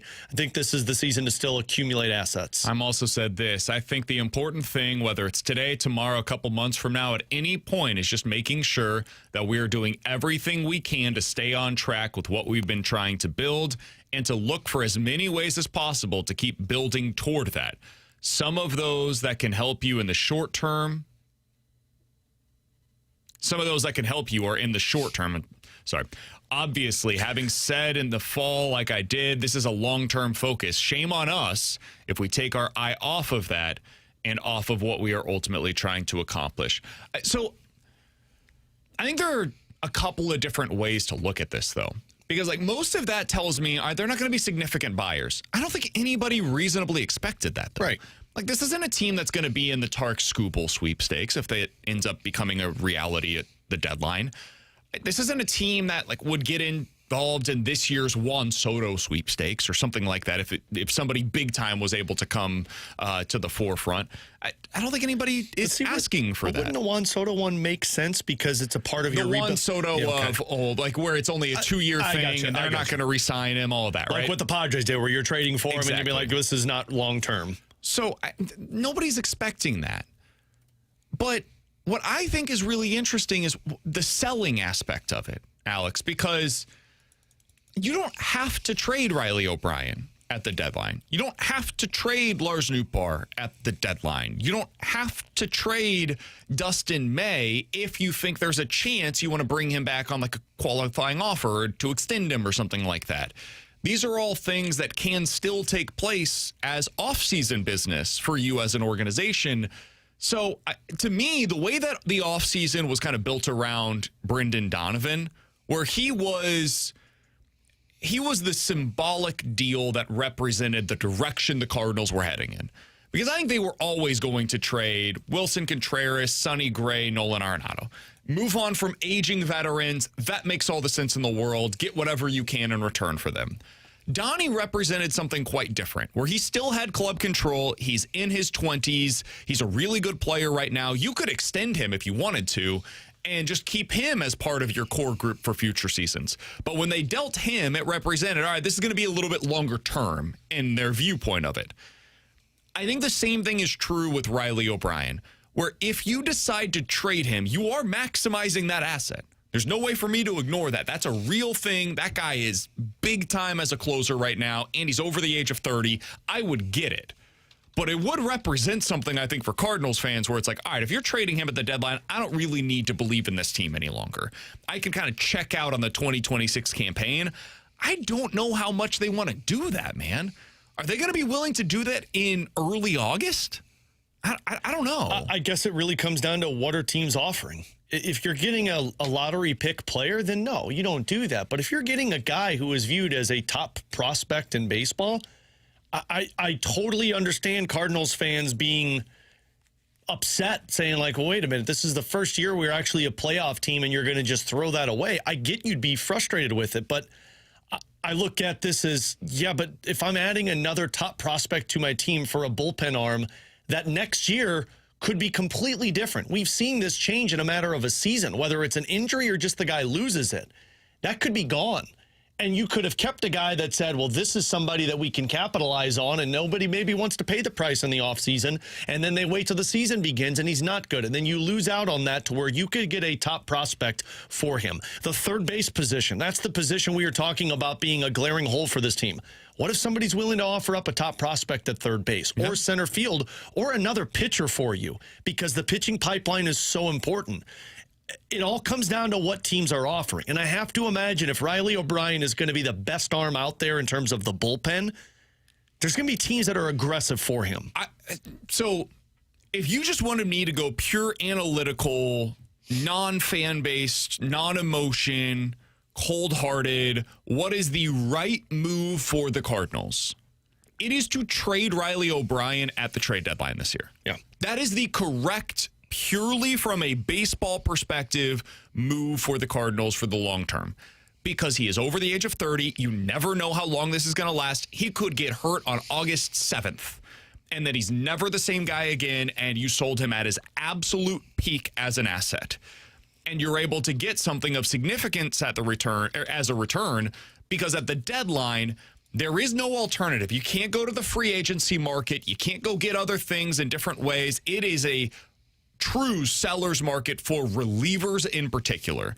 Every team that is a contender needs them. Riley O'Brien is the kind of guy that can fit in as a 7th, 8th, or 9th inning player for you as a contender. So I would imagine they will get a haul for him. And he has multiple years of control remaining. He is a unicorn in terms of an asset at the trade deadline. Throw in 100, that kind of slider with that kind of control at the back end of a bullpen. Dude, that's a contender's dream to acquire at a trade deadline. Everybody could be in on him, and he's cheap. It's not as though he's an expensive player to acquire right now in terms of the salary. The Athletics, if they want to bolster the back end of their pen, they're a contender this year, they could make that kind of a deal. The Mets could do it. The Dodgers, everybody could be in on this. Especially with this Edwin Diaz news. You don't think the Dodgers are going to be looking for a back end of the road or the bullpen? So everybody could do something like that, and it would make sense from a theoretical perspective, again, if I'm just cold-hearted about it. But that's not the way that these decisions are made.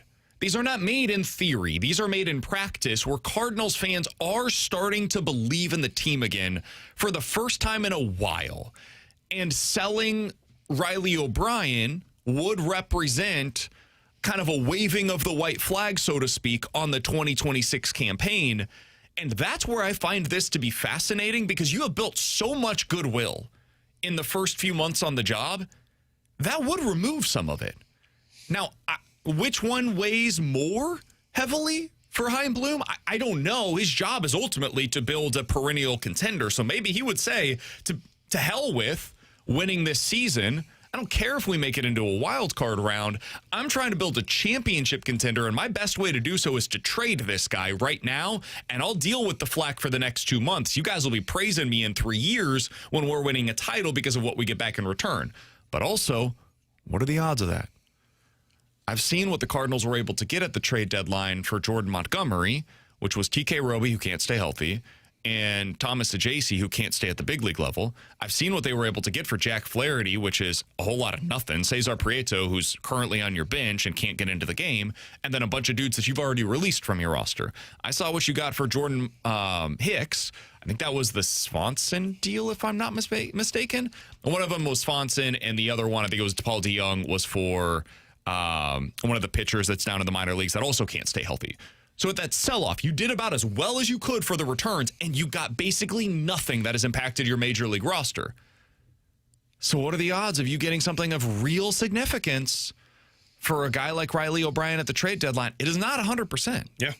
It's slim. I don't know. It's a really intriguing spot. I mean, it is. It's fascinating. And look, I would put the trust in a Chaim Bloom for the stuff that he's already accomplished and what they deem necessary because, you know, the matter of fact, you could still approach Riley O'Brien in the offseason. It's just I don't know if the trade value is as high because teams want to win a World Series now, and that's where that guy can help you right away. My only retort to all those names is, like, Riley O'Brien will be the best of availability at the deadline. And I don't know if those guys were that. Like, Jack Flaherty was really good. He wasn't the best thing out there. Ryan Helsley, when they traded him to the Mets, he wasn't the best thing out there like he was the previous year. Like, Riley O'Brien is leading, or he's tied for saves in Major League Baseball. He's got that swing and miss stuff. He's got control that comes with him. I feel like that falls into the line of the best available at the deadline, but we've also seen guys like Josh Hader not go for much that doesn't pay off at the end. So you're right. This is probably the most intriguing thing for the rest of this season. It's just so hard to look at it and say, keep these guys to go into the postseason and not capitalize on something that you could get a lot of assets for. Man, I just wonder how it would play. I think fans would be upset, and rightfully so they'd be upset, because after what they've had to deal with for the last 4 seasons, and then the first time that you actually have a team that's competitive, the first time that, you know, the Dodgers seem vulnerable, you're going to sell off pieces. I get the frustration. It's just I understand where Chaim's coming from, to where it's like, look, we put a plan in place. 1 year's not going to change that for us. He's Alex Ferrario. I'm Brandon Kiley. Brad Thompson, Cardinals analyst, joins us next here on 101 ESPN.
Brad Thompson is back in St. Louis after heading out to Sacramento, the West Coast, for a few days as the Cardinals take 2 out of 3 against the Athletics. That's a fun A's team, man. That lineup is really impressive. BT joins us now on the Callier and Thompson hotline. BT, what's good, man? How you doing today? Guys, I am doing great. You just saved me. You just got me off the cooking line. I've been grilling for the last 2.5 hours at a charity golf tournament, brats and hot dogs. I was sweating bullets. This was a much-needed phone call. Thank you. You at the Dotem? No, I am not. I am at the St. Clair Catholic School. I am at their golf tournament over at Far Oaks, and the hope the brats are good. If they're undercooked, I don't want to hear from anybody. They're fine. So is this for your kids, BT? Because I feel like I'm going to be doing a lot of these in the near future. Yeah, this was one like they needed a grill master. I figured why not? That's my favorite thing to do on the weekend is burn up some stuff. Now it's different when it's for like a couple hundred people. It starts to get a little stressful. Sure. But no, all good. Life is good. Cardinals are playing great baseball. You got the Royals coming into town. What could be wrong? It's great. All right, BT, let's start out. So I'm going to ask you about something that's, I guess, kind of negative from yesterday. But I truly just want to. Oh, my goodness. I know. I just want to get your perspective. If I don't ask it, I know the audience is going to get on me. I truly want to hear your thoughts on it. Grilling brats. First of all, your job's not to hold people accountable. Entertain people, BK. Let's go. He's grilling brats, All man. right, go ahead. So they pulled Michael McGreevy after 74 pitches yesterday. What'd you make of it? So it is funny, and Ollie did talk about it after the game as well. Chip and I both were sitting in the booth like, I'd leave him in. But I said, if he doesn't leave him in, here's why. And the why was, guys, I mean, you look at some of the contact that was being made across the board. It was loud enough for sure. They wanted to get through 6 innings so they could go with Stanek, who'd been throwing the ball well, unscored upon in his last 5 or 6, I believe. And then JoJo, obviously, and Riley O'Brien. So this is basically an eyeball test of just, hey, he's got 74 pitches, he's cruising. I leave him in, but I totally understand why he did when it comes to Stanek is going to change paces. He's going to throw 98 to 100 as opposed to what they've seen out of McGreevy so far in that ball game. It's one of those things, right? You look smart if it works, and then it's questionable if you don't. But there was sound reasoning behind it. So old school baseball, look, I leave him in there. There's a reason I don't have the big managerial office as well, and the big paycheck every couple of weeks is probably because I make a more emotional move as just kind of an old school baseball guy. But the way that it worked out, there was a sound reasoning behind it. All right, BT, I won't put negative stuff out into the atmosphere. I'll go positive with you here because to be fair, it all works. Like they won the game. Watching them yesterday, mostly this season, has been the reaction of, man, they seem to always come away with success in clutch positioning, and that has not been the case for this Cardinals team in years past. Is that just a different mindset of these guys, BT? Have they finally just unlocked that clutch factor for a lot of these core pieces? Yeah, look, I don't know if it's kind of like, MLB The Show where your player gains more clutch along the way, the more experience that you get. But it's there is exactly how it works. What I really think is it's the readiness of this ball club, right? It's the fact that they are every single day, they have a plan of attack against every pitcher, whether it's starter or reliever. And look, sometimes the plan of attacks are very evident early and they work, like their plan of attack against Brian Wu of the Mariners of jumping his fastball and hit 4 or 5 bombs off of him.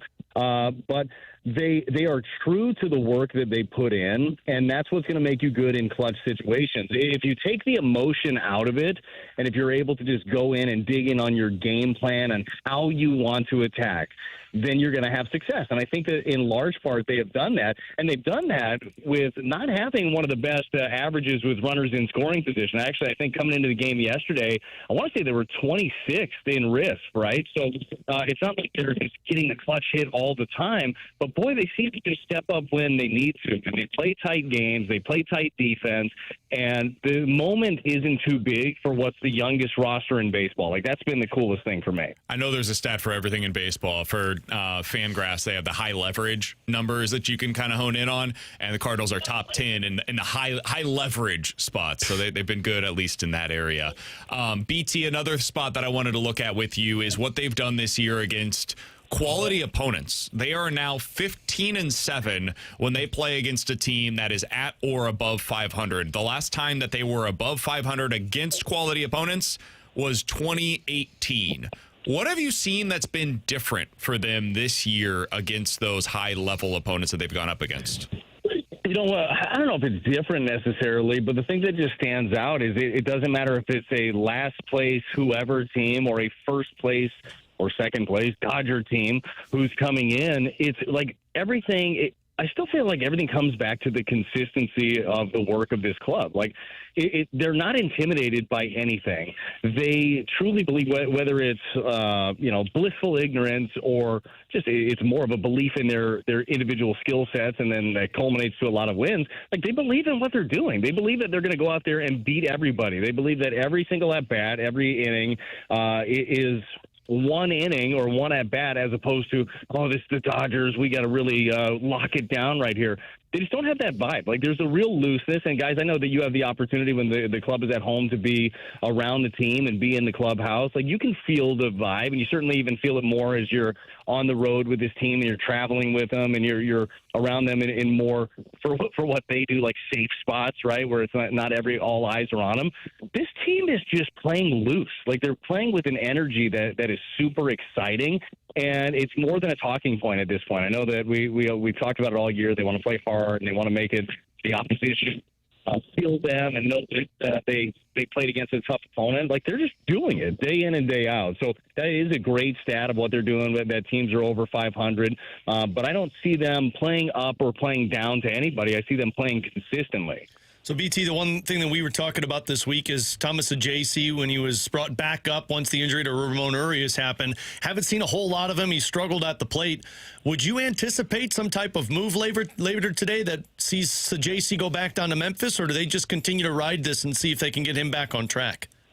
You know what that's called? That's called above my pay grade. So I will not be anticipating roster moves. I know this. Like I know for Ajayci, it's frustrating. I talked to Ollie about him the other day. He's like, man, I feel for this kid. I love him. He works hard. It's just hard because he's not getting consistent reps. And this is a guy that has been used to hitting consistently. And when they did send him down initially before the Urias injury, it was because of that, right? It was because of the fact that he wasn't getting the constant reps. They wanted him to play. Didn't think it was benefiting him only playing once or twice a week. So who knows what that looks like. I do know this. His skill set plays. Like you can bounce him around the infield. He hit at every single level. There's no reason to believe that he can't hit at the big league level. He's still incredibly young. So I know that the skill set's there. It's just hard when the reps aren't there. And that's that's what's so impressive for a guy like Joel Pozo. Like, I don't know how the hell he does what he does. Like he was. I joked about it the other day. He was on the back of a milk carton as a missing person a couple of weeks ago. And kids, if you don't know what that means, is back in the day they used to put missing people on the back of milk cartons. That was a thing when people drank milk with dinner every night. Did you guys drink milk with dinner as kids? Absolutely not. I hate milk. No, I got irritable bowel syndrome and I'm lactose intolerant, so it's not a good idea, BT.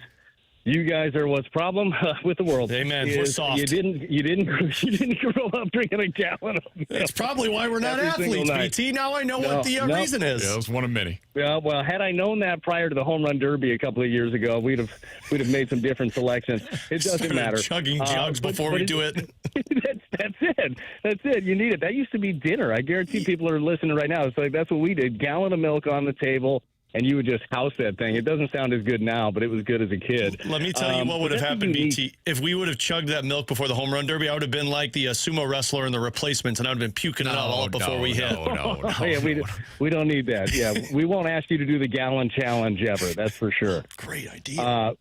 But that is a very difficult skill set to be a guy that doesn't get a lot of reps and just figure out a way to hit. So not usually a job for a young player. But, so I don't know. I'm not going to anticipate a move in terms of Ajayci or anybody else. But I know they love the skill set. There was a reason they wanted to acquire him in that Montgomery deal a couple of years ago and still believe in him, but it's hard when he's not getting the reps. All right, BT, last question. We'll get you out of here on this. I know you've got a lot going on out there at the charity event. Congrats.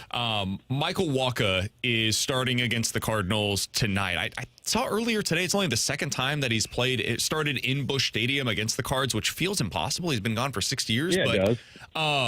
he is one of those guys that, like, if you could add any former Cardinal to this team, like a current active Cardinal to this team, he'd be up there on that list. If you could do that, BT, set aside money, set aside age, all that stuff, which one would you go with? A former Cardinal that you could just plop right back into either this rotation, this bullpen, or this lineup? Oh, gosh. I mean, he is a great thought. I'm trying to think about who else that I would want right in here. I mean, I went with Donnie. That was my answer. I brought up a Rosarena. Oh, I don't want it. Yeah. And I don't say that. Like, I don't think this club needs him necessarily right this That was second. the softer way to pull it. I liked it. Yeah, no, the way I said it first was not the right way to do it. Donnie's a great answer, but I love the Michael Wacha one because I still think that you could add depth in your rotation, even though your rotation has been really good, especially over the last couple of weeks. I dig that one a lot. Sonny Gray's always an interesting one too, but I don't want to pick somebody that just left. Like the Donnie one seems too soon, right? Way too soon. And then where's he going to play? Third base or so. But I don't know exactly. I don't know exactly what you would do with that all the time. I like your Michael Wacha one. I'm digging that. That guy's such a good pitcher, man. Getting to watch him for the Royals now, it's really impressive. So sorry. I was going to say he is the one that everybody thought, and a lot of it was just due to likeness, just tall, lanky. But it was like, here comes the next Waino. Like this is what it's going to be, and the evolution of that I think has taken a little bit longer. And not to say he's going to have the career that Waino has had, but he's awesome, and he's a great dude. He is a student of the game. He's a great veteran to have on any squad, and still doing it actually now at a higher level than he's ever done it throughout his career the last couple of years. So an easy one to root for, not tonight necessarily, but going forward. BT, appreciate the time as always, man. Enjoy yourself out there. We'll talk with you again next week. All right, guys, I don't have any hair left on my knuckles or forearms, so I better get back to grilling. Those brats. All right, that's Brad Thompson joining us here on 101 ESPN, Cardinals analyst for Cardinals TV. You look at Michael Wacha. I will be curious to see what the Royals decide to do this year at the deadline. They're not having a good start to the season, Alex, but much like the Cardinals, I don't know which direction they're going to go at the trade deadline. They're currently 6 games under, but their division is forgiving, I'll say. You think? So if they're still at least in it, I don't think they're going to trade Michael Wacha. If they do, though. Yeah, that would be a Cardinals trade. That would be the kind of deal that I would be interested in. Well, I don't think it would take a ton. You'd have to give up something of significance. I don't know if Chaim left or had a note left over from Mo that says we like to trade for former Cardinals at the deadline. But if he did, that is a Cardinals move through and through. It's just a matter of what are you giving up? Because you can't give up anything that's going to hinder your development moving forward. That's the part that I'm all on board with them trading for something at the deadline that helps them. It's just got to be pieces that aren't a part of the future for your team, which more than likely is probably one of those catchers not named Rodriguez. Yeah, and the thing with the Royals, they just don't need other catchers. They need basically anything else. They need a lot, but we have everything else. They have way too many catchers right now. All right, coming up in 15 minutes, we'll dive into the junk drawer. But next, how does Jiricek's development impact the Blues' plans? And an interesting decision in yesterday's game for the Thunderbirds that I think might give us a little bit of information on what a young player's future could be for the St. Louis Blues. We'll tell you about that next year on 101 ESPN.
Good afternoon. My name is Eric Harkey with a Sports Center update brought to you by Saliga Heating and Cooling. The Cardinals are back in St. Louis taking on the Royals tonight at 7:15 p.m. This Sports Center update was brought to you by Saliga Heating and Cooling, a Daikin heating and air conditioning dealer.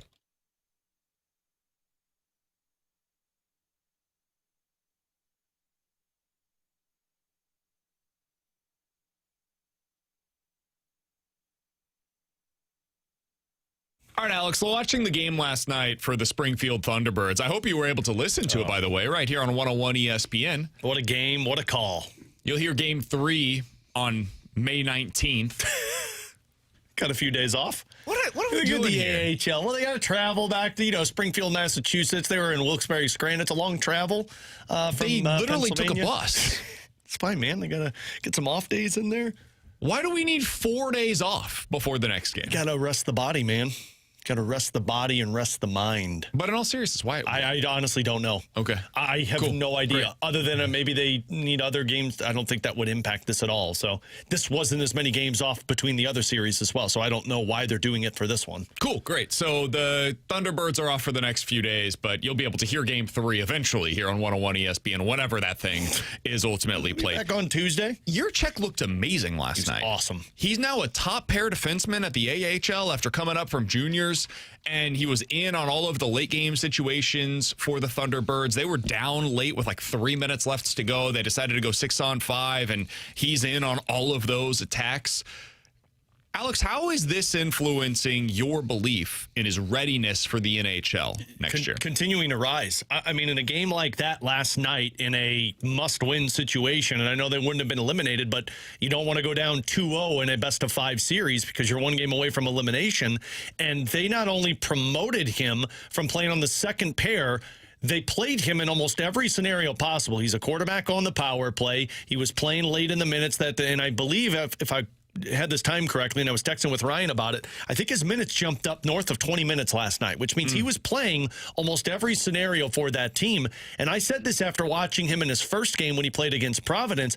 He just commands the ice. You see him smacking his stick on the ice, calling for pucks, directing guys around the ice. He keeps plays alive in the blue or in the offensive zone on the blue line. He can get pucks through on net. He looks very composed. Now, I'm not all of a sudden going to say he's going to step in and be Cale Makar. He's going to have growing pains at the NHL level. But like we talked about with Chris Wagner a couple of weeks ago, in the NHL versus the AHL, it is so much more chaotic that for a defenseman, when you get to the NHL after playing in the AHL, it's easier to see time and space. And that's where I really feel like Adam Jiricek is going to have success. So it's starting to prove more and more that he is going to be on that NHL roster next year, because if he plays in these playoff games and he doesn't look out of place, then the NHL is the next step for you. So that's kind of how I view it as well. Is I think he's ready. I think he's going to be up here. My guess is the Blues will not trade Parayko. They will not trade Mailloux, Broberg, Fowler. Like defense is that way. I think that's your 6. Mm-hmm. I think next year heading into the season, my expectation is you see Broberg with Mailloux, you'll see Lindstein with Parayko, and you'll see Fowler with Jiricek. So a veteran with a young player on each of the pairings, respectively. And then maybe if Jiricek ends up, by the deadline or certainly by next offseason, if he's ready to go for a top 4 role or a top pair role, maybe then you look more into the potential trading of Colton Parayko. But for right now, that's a pretty good top 6. That is one place where I will disagree a little bit with what Craig Button said earlier today. I think you're pretty well suited for next year in your defensive core. I don't think you necessarily need to go make additions. Do you disagree with that? No, I agree with you. When he said that, I wanted to follow up, but I knew we were limited on time. I think you've got size on the blue line. I mean, with Broberg and Mailloux, Fowler, Parayko, and Jiricek, who's 6'3", everybody is 6'3" or bigger. You've got some physical play, some nastiness in terms of Mailloux and Broberg, and Jiricek's got a little nastiness to him. Yeah. So that's going to play. Tyler Tucker is going to be your 7th defenseman, and you've got mobile guys now with Jiricek coming in. Really, the only guy that's not a offensive-minded defenseman would be Colton Parayko, and we all know how offensive-minded he is on the ice. So I think your defense is good, and with Jiricek entering, I think it takes more of the load off of other guys that you need to use on the power play and at 5-on-3 scenarios or 4-on-4 scenarios. I think your focus is going to be the forward position, specifically the center, because Jiricek's just going to solidify that defense as long as you don't move Parayko. All right. On the other side of this conversation is a player that I feel less comfortable projecting to the NHL roster after last night, and that's Justin Carbonneau. If you're wondering, hey, what did he do in the game last night? How did he perform? He didn't. He wasn't in the lineup. They scratched him last night in favor of Julien Gauthier. And Ryan Smith, who does the games for their affiliates, and last night you heard him right here on 101 ESPN, said the following on Twitter before the game yesterday. Steve Ott appears to be prioritizing experience in a game that the T-Birds likely need to get. Julien Gauthier's Calder Cup winning experience and a return to health put him in the lineup over Justin Carbonneau. If they really felt comfortable with Carbonneau, that doesn't matter. And he would just be in the lineup, whether it's in favor of Gauthier or McGing or Thomas or Wagner. Like, they would find a spot in this lineup for him to be in there. The fact that he wasn't, I think, speaks to there are still some deficiencies in his game. And there's still a lot of development that needs to take place here. If he's not getting opportunities in meaningful games at the AHL, I certainly don't think he's ready to take place or to play in meaningful games at the NHL level, Alex. So I'm going to take a little bit of a step back in my projection of him immediately making this NHL roster next year. Yeah, I'd be really curious to ask Steve, because I wonder if some of that decision was just the whirlwind that it was, and I'm not taking anything away from him because Jiricek had the same whirlwind where you leave juniors, you go right in, and then I think it's been 0 practices because it's basically game day off, game day off, game day off, and now you've got a stretch where they play. I wonder / Jiricek didn't get it. That's what I'm saying. Like, Jiricek didn't get it, and he fit in perfectly. So you're right in being like, man, what's going on here with Carbonneau? I got to imagine as a forward, there's still some stuff you got to work and some kinks you got to work in on the defensive side of the game. Like going from juniors to the AHL, it can be all offense, and there's a defensive side to this where you're not hemmed in your own zone. So I wonder / believe he'll be back in the lineup for the next game because they're going to get some practice times, and they value that shot. But yeah, I mean, it tells you that he's not as far ahead as Adam Jiricek is because there are some defensive deficiencies that you got to work through. And as great of an offensive player as you are, you can't take that next step until you can respect the other side of the ice.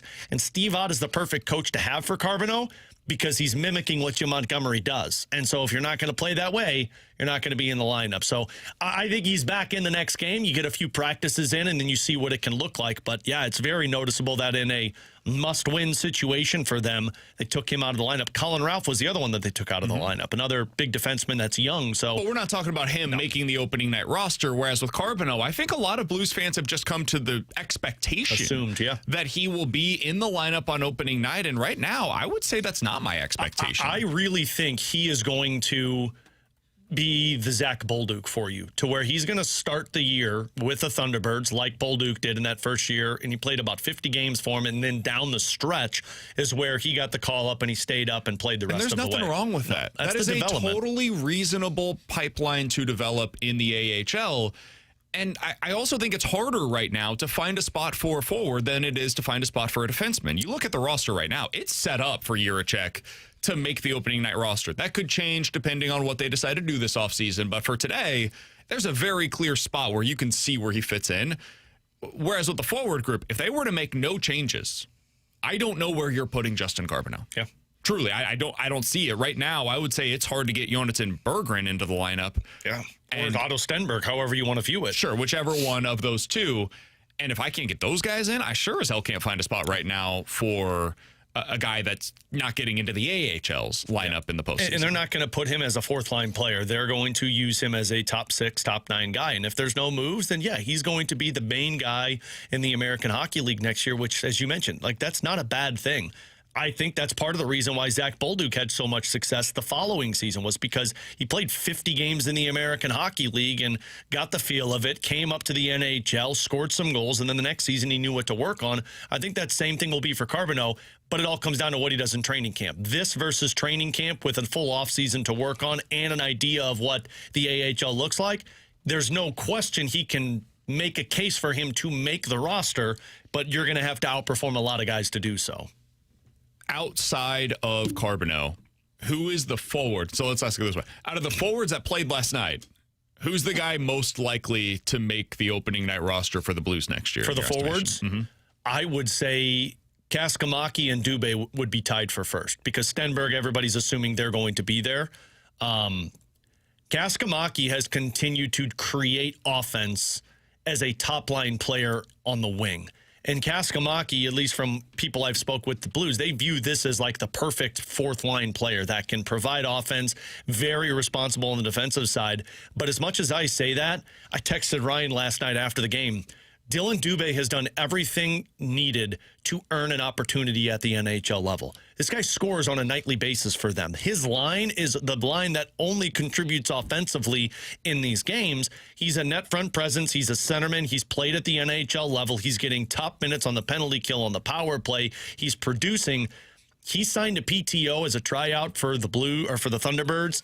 He will be eligible to sign a contract, and I strongly believe he gets a contract from the Blues and a chance to win that fourth-line spot. I would say a guy like Nathan Walker is on the outside looking in for a guy like Dubé or Kaskamaki because both of these guys have shown the ability to play the style that the Blues want them to play. Do you think Dubé would be somebody they're comfortable with at the center position, or do you think he more likely translates to the winger at the next level? I think he'd be a winger with the opportunity to play center because Jack Finley was awesome in the center dot last season. I mean, he was 50+% from when he joined the Blues on. So I think they would view that as he's there. And if Pew Suter's here, he's a centerman for you. I wonder if he's your Oscar Sundquist replacement. Or really, well, yes, but he's what Ivan Barbashev was. To where Barbashev was a centerman. Yeah, he was a centerman, but he could play the wing for you, and then if an injury happened, you'd move him up into that spot and The play. other thing that could do is that might open up the possibility of trading a Pew Suter this offseason. Yep. And you're able to get whatever the best return is out there for Suter. He doesn't have any no-trade protection. He's on a reasonable deal, only 1 year left. He fits into basically every organization, and you just replace him with that Swiss Army knife ability with a guy like Dubé. Well, that's going to be one. And then, I mean, Zach Dean hasn't been as good as Dylan Dubé, but Zach Dean has a pretty good playoffs for them. He's got 2 goals in 9 games. So that's another one that I think will compete for one of those spots because he was the guy they acquired for Ivan Barbashev. So, yeah, I think that's a great idea. Pew Suter becomes a trade commodity if they look to view it that way.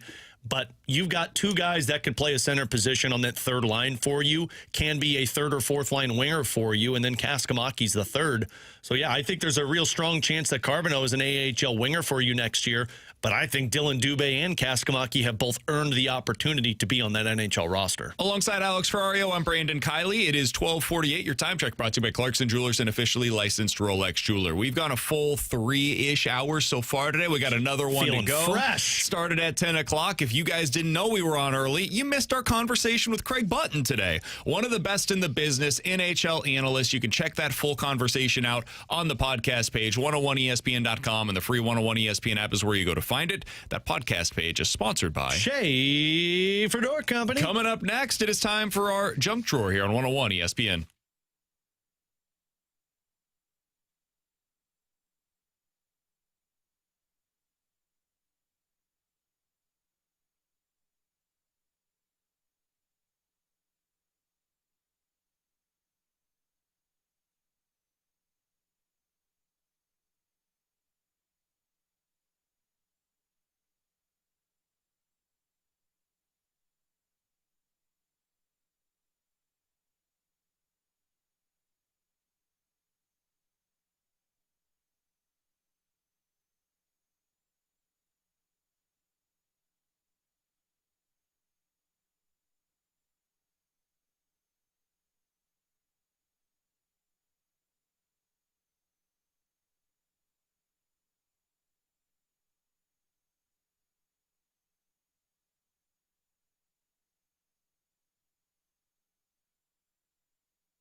Oil change.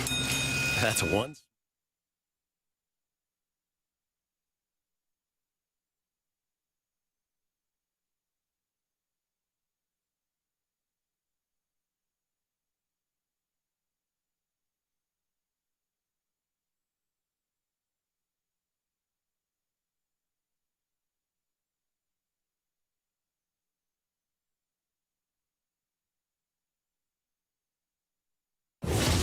Let's open it up.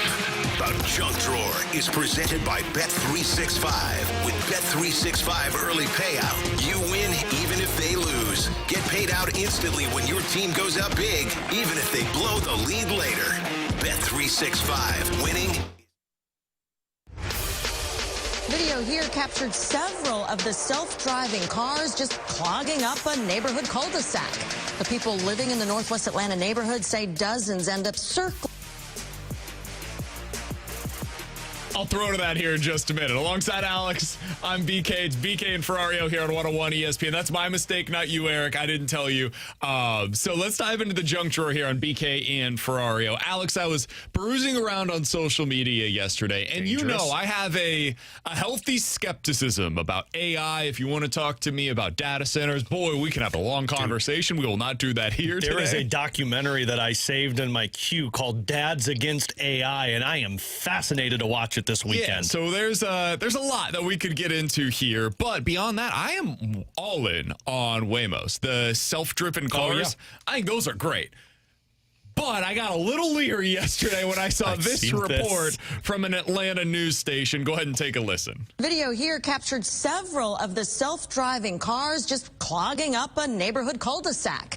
The people living in the Northwest Atlanta neighborhood say dozens end up circling their community. Channel 2 Steve Gelbach is on one street where they want the Waymos to stop. It's almost every little cul-de-sac around our area, so I think it's a real problem. Waymo after Waymo after Waymo enter this dead-end street, usually early in the morning. I think yesterday morning we had 50 cars that came through between 6 and 7. Neighbors on Battleview Drive started seeing the autonomous driverless cars 2 months ago, but the groupings and large number of Waymos just started circling in and out in the last couple weeks. They even shared video with us when neighbors used this little guy to put him right out here in the street to block the Waymos from getting into the cul-de-sac, and you can imagine what happened next. And we had at one point 8 Waymos that were stuck trying to figure out how to turn around. The Waymos are empty and not picking anyone up, and parents are worried, not only calling it excessive, but dangerous. We're families, we have small kids, we have animals and pets, we've got kids getting on the bus in the mornings, and it just doesn't feel safe to have that traffic. Neighbors reached out to Waymo and have not got a response. They've also contacted their council member, representatives, and GDOT, and don't know what to do. We would just like to see them stay on main traffic roads. I don't think there's any reason to be on small residential cul-de-sacs if they're not picking up somebody. Steve Gelbach, Channel 2 Action News. All right, so that's WSB-TV down in Atlanta reporting that story. No, man. I'm curious why you're stressed about this. I don't need this. I don't need Waymos coming into my neighborhood just constantly circling as I'm outside trying to just throw this baseball over to Luca, and he's hitting it over into the street. I'm walking over, and now I've got this Waymo driving for the 17th time in the last hour through my little cul-de-sac. No, man, I'm good. But that's how they figure out how this works. They get the data of the streets where they know where they're going, and you want them to know that they can stop if there's something in the middle of the road. Sure, I'm good. No, this is how it all begins. Well, have you ever seen iRobot? It doesn't end well for us, big guy. And that's why I don't even I don't know why we need this. Why do we need cars that drive themselves? So I am of two minds on this. You're right. This is probably them getting all the data, because that's what they have to drive all of these roads. Yeah, they have to know where all of the maps are. Dozens of times for them to get a sense of, what the path is going to look like. Yeah. So I get that. I don't love it, but I get it.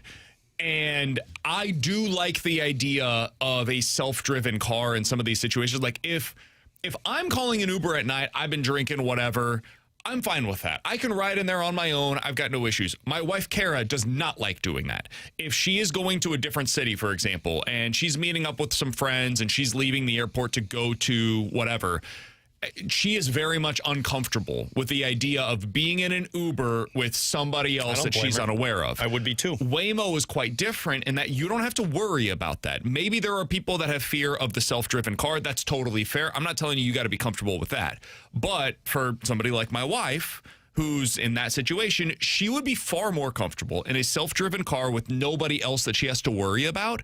So in those situations, I do think there are benefits to it, but yeah, until that Waymo gets hacked and the car doors lock and it drives you to some dungeon where somebody is waiting for you. Sure, there's that. You know, just worst case scenario. I don't know. I just don't that's one of those things that I don't think we need. I don't think we need self-driven cars. I think we're fine with what we have here. I can understand the electrical cars. Totally get that if that's the path you choose. I don't think we need cars that drive themselves. Why not?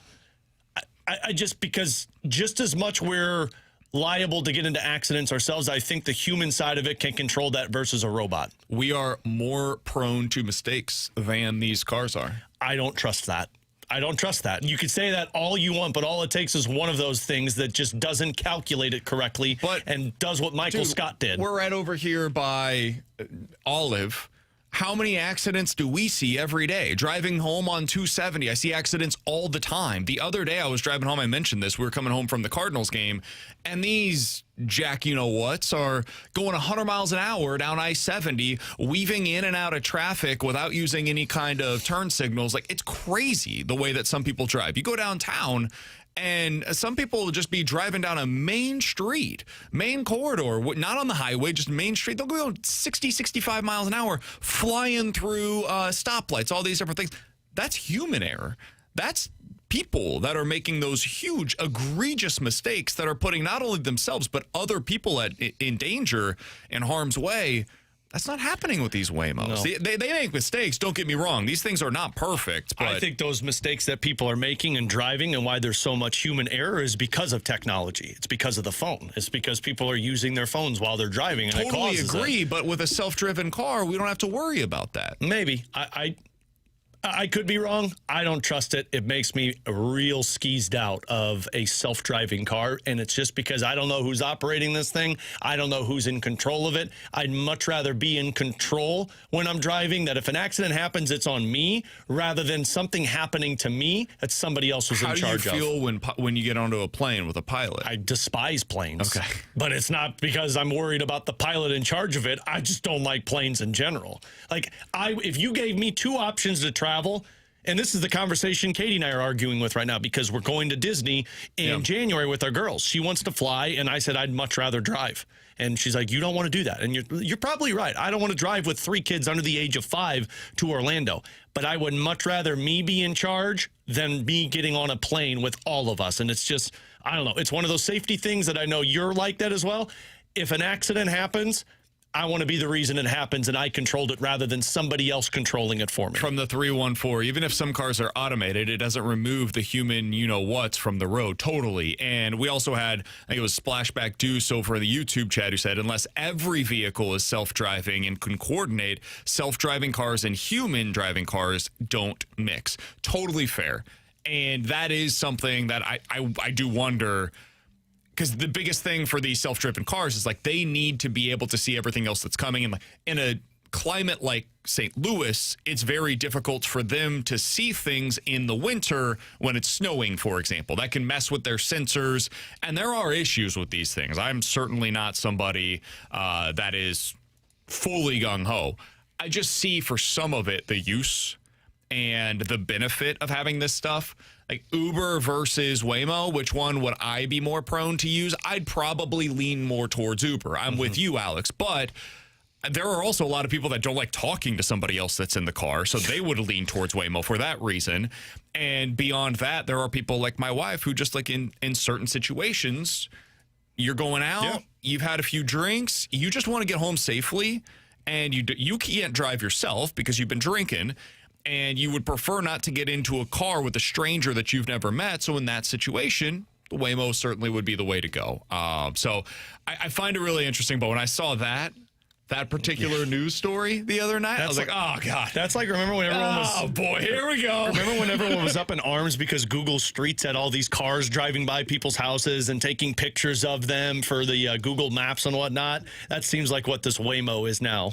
Just a parade of vehicles that are just making their way through your subdivision. He's Alex Ferrario. I'm Brandon Kiley. It's BK and Ferrario here on 101 ESPN. So what kind of moves could we be expecting today ahead of the Cardinals returning home in St. Louis? We'll discuss it next here on 101 ESPN.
So what kind of roster moves should we be anticipating prior to the start of the game tonight? Alongside Alex Ferrario, I'm Brandon Kiley. It's BK and Ferrario here on 101 ESPN. I do think you'll see at least one, Alex.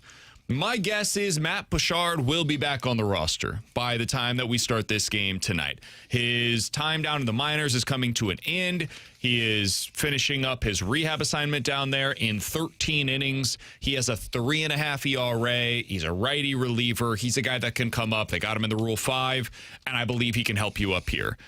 How do they do that? My assumption would be Jared Schuster just goes back down. They send him through waivers, hope that he's able to get through, and they have him right back down in AAA. That's my guess.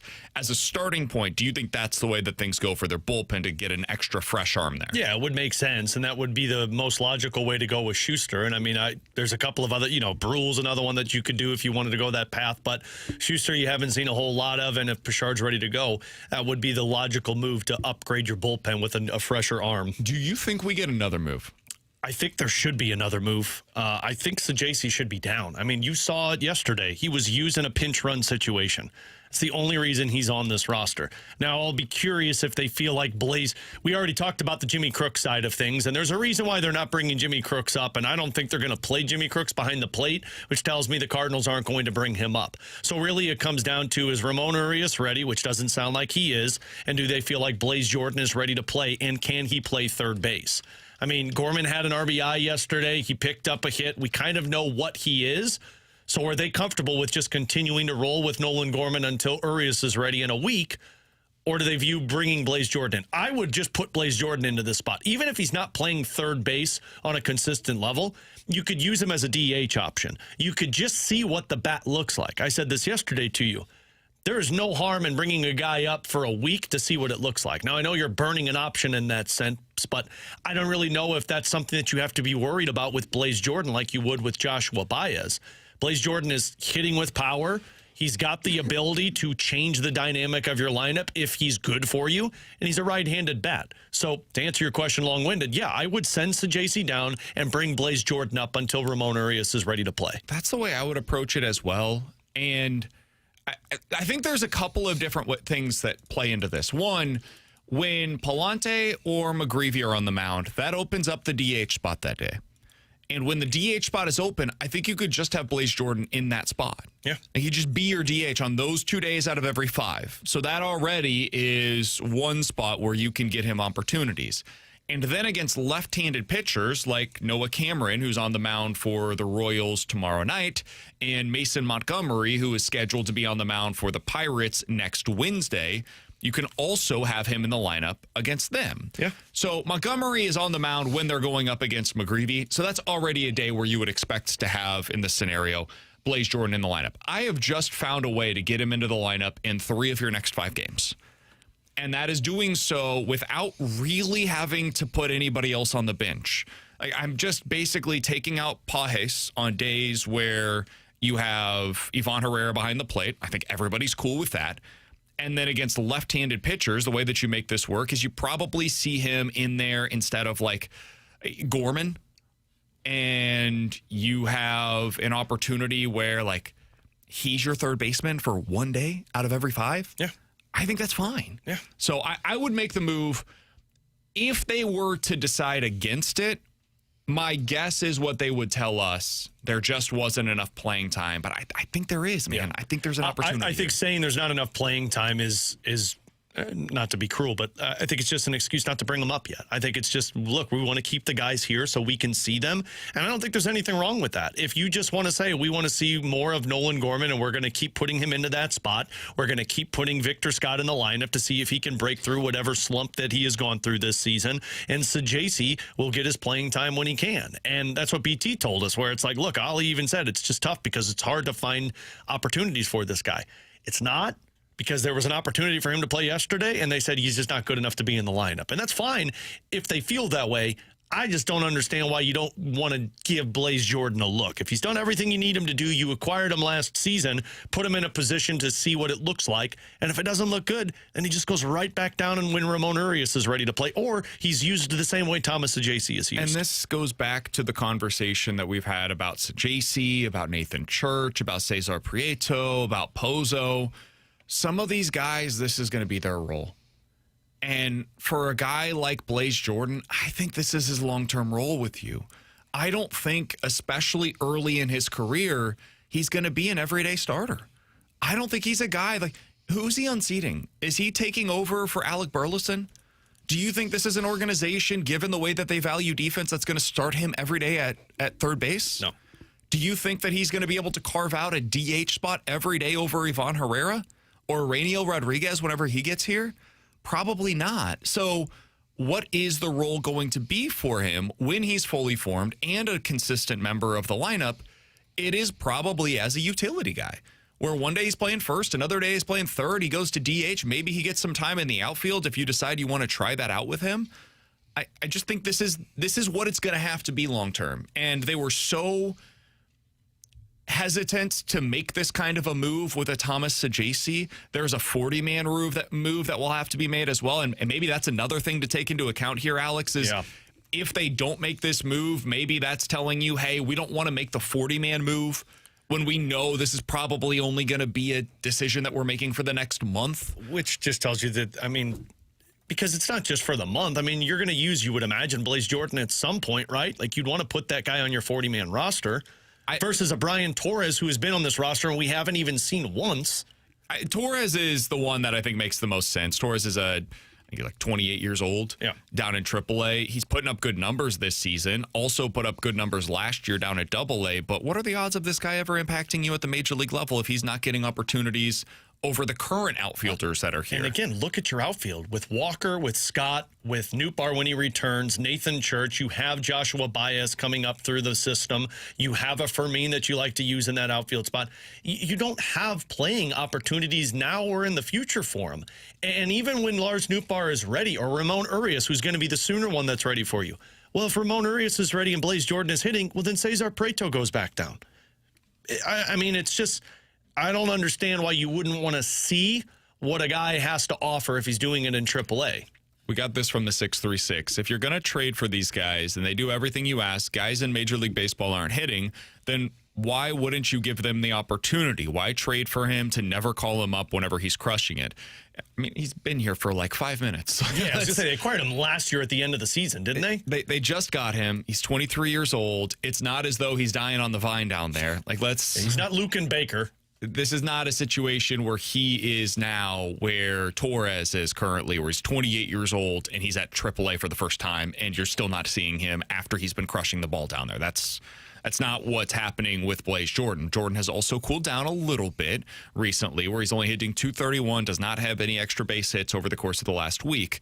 So maybe that plays into it here too. But I just view it as give him a chance. Let's see what it looks like. They need a right-handed bat against left-handed pitchers. I think we felt that yesterday. I would go ahead and make the switch between he and Thomas Sajaci. Give Sajaci his opportunities that we've previously been seeing down at the AAA level for Blaze Jordan. Give him some more playing time. Try to get that bat going again. Because I am still a believer that there's something in there for Thomas Sajaci, but it clearly is not working right now. And they don't believe in anything that he can do for them at the plate. And it's having an effect in some of these games late in situations. Yeah. Like, even for the game tonight against Michael McGreevy, against Michael Wacha, you get into a late game situation, Royals bring in a lefty reliever for that bottom of the order, right? Like, you've got Church, Pages, Scott, and then Weatherholt. That's the situation where the Royals would probably bring in a lefty. If you have Blaze Jordan on the bench, you can go to him for one of Church, Pages, or Scott, because you have the ability to then replace those guys with somebody else coming from your bench. Mm-hmm.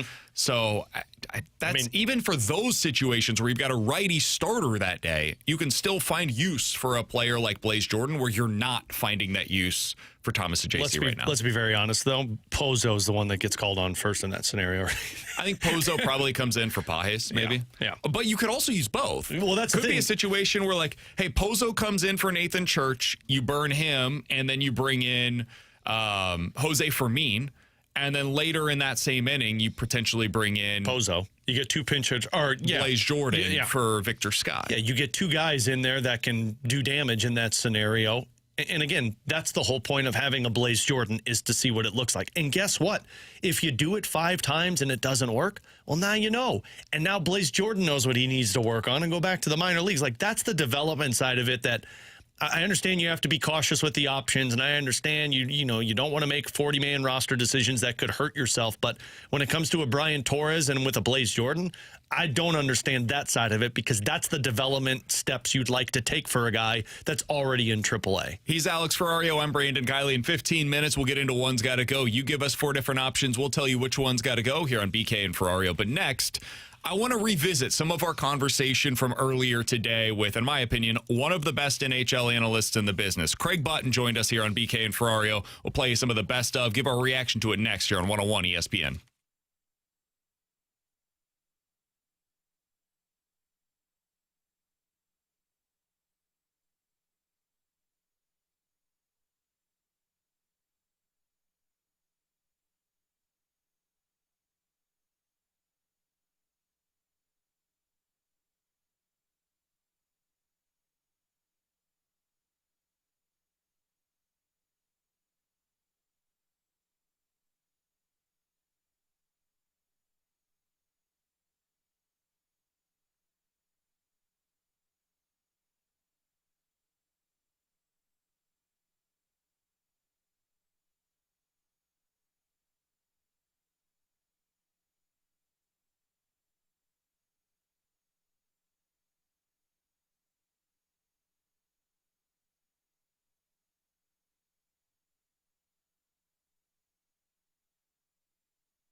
Alongside Alex Ferrario, I'm Brandon Kiley. Earlier today, we had our friend Craig Button on the show. He's fantastic. The guy has thoughts on everything taking place in the NHL. He works for TSN. He's one of our favorite guests that we have here on BK and Ferrario. If you missed any of the conversation, the full thing can be found after the show today on the podcast page. But right now, I want to play a few of these clips, Alex, for any of our listeners that did not hear it because it was in the 10 a.m. hour. Typically, we're not on that time. Maybe some people didn't know we were going to be here. So I want to listen to some of what Craig Button had to say earlier today and give some of our thoughts. Here's the first thing that I want to revisit. I think the blue line needs some work. It needs some improving. And, you know, everybody goes, well, can you get a number one defenseman? Yeah, nobody's trading number one defenseman. Yeah, I know Quinn Hughes got traded, but that's a pretty big price. So, yeah, you can go and get, but for the most part, you don't get those guys. So how you build out your team, how you look at strengthening your blue line, that would be the number one focus for me. The second focus would be to really emphasize with Jim Montgomery. We got to be better in terms of some of the ways we play. And it's not that Jim's a good coach, don't get me wrong. And so as Jim goes to build out his staff I think that's an area that has to be really focused in on. Blue line, coaching staff. Let's start with the blue line, Alex. I'm not sure I agree. I think they have their answer. Like the way that they upgrade their defensive core, in my opinion, is with Jiricek. Mm-hmm. You give him the opportunity to come in at the NHL level and develop his game the way that you did with Logan Mailloux this time last year, where he became the guy that you trade for, you bring him in. Yes, it took a little bit of time, but eventually you got into the second half of the season, and you saw the fruits of that labor. That guy can really play. He was a legit top four defenseman by the end of the season for the Blues. I feel good about him heading into the upcoming year. I feel good about Parayko as long as he's back. Broberg and Fowler, I feel pretty darn good about. Lindstein now is going to get more significant opportunities. There's only one spot left, and I think it's Jiricek's to lose. Do you disagree with that? No. Are you on the same page with Button there? No, I'm not on the same page as Button. And even if Jiricek isn't there right away, Tyler Tucker looks like a serviceable third pair. You don't want him for anything more than that, and frankly, you look for an upgrade, but Jiricek will get to that point. Post-Olympic last season, according to Natural Stat Trick, you were fifth best in terms of expected goals allowed in the National Hockey League. You were better than Carolina. Prior to the Olympic break, when the team was awful, you were still 13th fewest expected goals allowed in the National Hockey League. So even as bad as they were, your goaltending wasn't good at all, and then it improved as your defense continued to grow. And a lot of that growth was because Logan Mailloux kind of developed into what he was. So I don't see any issues with this defenseman. Would you look like an upgrade? You always look for upgrades on defense because defense is really what you need when it comes to the postseason. I don't feel like this team is desperate like they were 2 years ago when it was Krug and Falk and Parayko and, Jake Wallman, all of these guys that they were playing in the top four. They're not desperate for four defensemen or even six defensemen. They're desperate for offense because on the offensive side of things, their expected goals for in the National Hockey League was bottom five. That needs to improve. And that gets to the coaching side of things, which I do think is a really good point by Button, and it's something that we don't really have a whole lot of insight into. It's why it's not really a big discussion point here. There's not a whole lot of assistant coaches scattered across the OHL, AHL, NHL, et cetera, that we know anything about. It's not like the NFL. So it's more of a react to it when it's announced than it is projecting who they're going to get.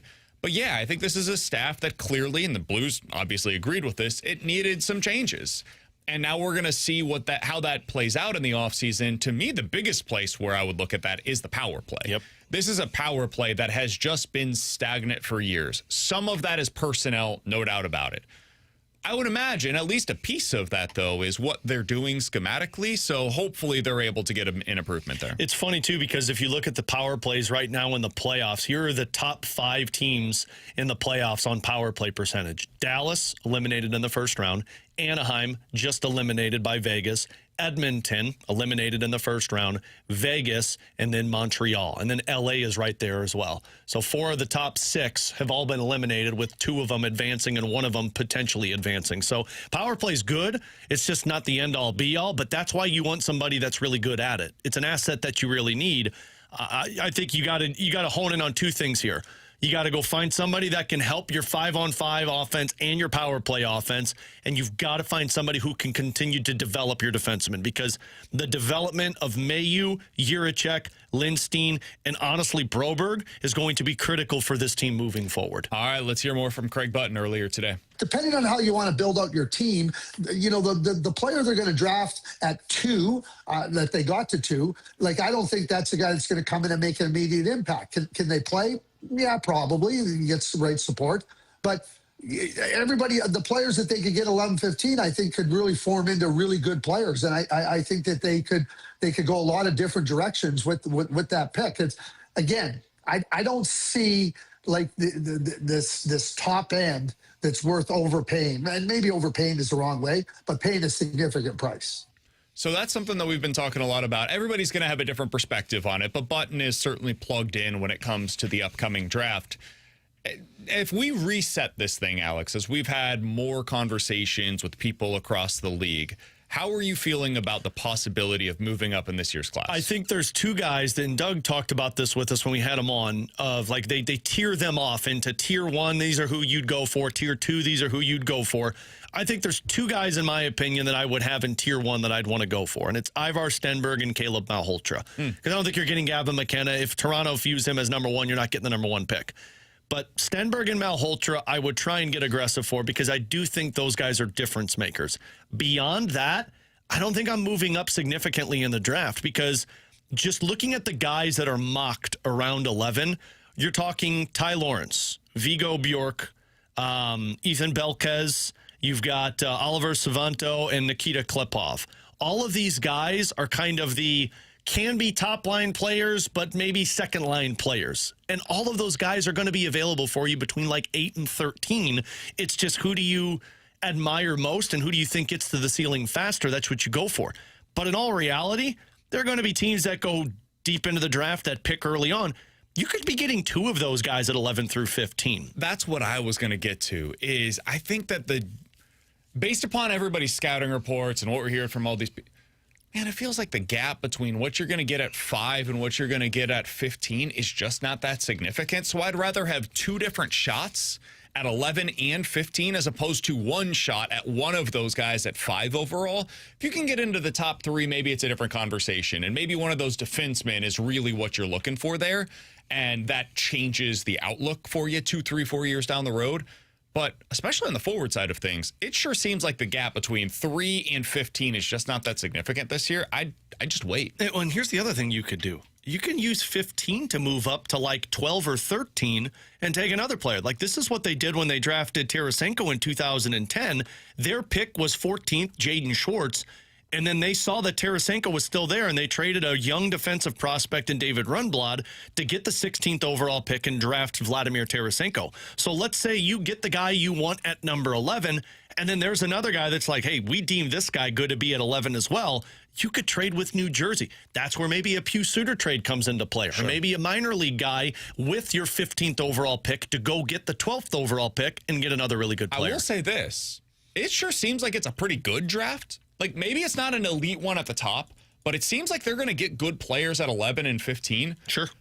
I would be hesitant to move those picks for players right now. Unless it's a really good one. If the right guy becomes available, if Brady Tkachuk's out there, Jason Robb, like, if a star is out there, sure, I'm open to it. But it seems as though the Blues picked a good year to have 2 top 15 selections, especially selections that aren't in like the top 3 to 5 of that draft. So I would have a little bit of hesitancy to just get willy-nilly trade in those picks. Well, remember, too, they have 6 picks in the top 100 because they have 3 picks in the 3rd round. So they don't have any in the 2nd, 3 in the 3rd. So, like, this is going to be a draft that if you want to wheel and deal, you could package some 3rd rounders to get into the 2nd round, move some with your 1st to move up. You're right, though. Like, this isn't the draft to get willy-nilly unless there is a guy that is a serious upgrade. And that was what we also asked Doug when we had him. Like, could you anticipate, or do you have an appetite to move out of the draft? He's like, it has to fit into the timeline of what we want, meaning 23, 24, 25 with contract that's already signed. Last thing here. This one also comes from Craig Button of TSN earlier today. I think there should be significant value out there. He's a young player on a good contract that has proven what a good player he is. And I would be all over Jordan Kyrou. And you try to figure out, and I'll tell you right where I would go. The first place I'd go is, if I was in Winnipeg, I'd be phoning Doug Armstrong and Alex Steen. What's it going to take for me to get Jordan Kyrou? They're lacking enough skill in their lineup. They put too much of a burden on their top guys. And Jordan Kyrou would be the absolute great fit. Now, you could ask me, do you think the 8th pick is enough for Jordan Kyrou? That's St. Louis to answer. If I'm the Winnipeg Jets, I'm trading the 8th pick for Jordan Kyrou all day long. How would you feel if it was announced a month from now, Blues are, and this is not actually happening, I didn't want to make that on the front end, but Blues trade Jordan Kyrou for the 8th overall selection or something thereabouts. How are you feeling? I think how I'm feeling is I'm glad that saga's over, and I'll be interested to see what they do with that 8th overall pick.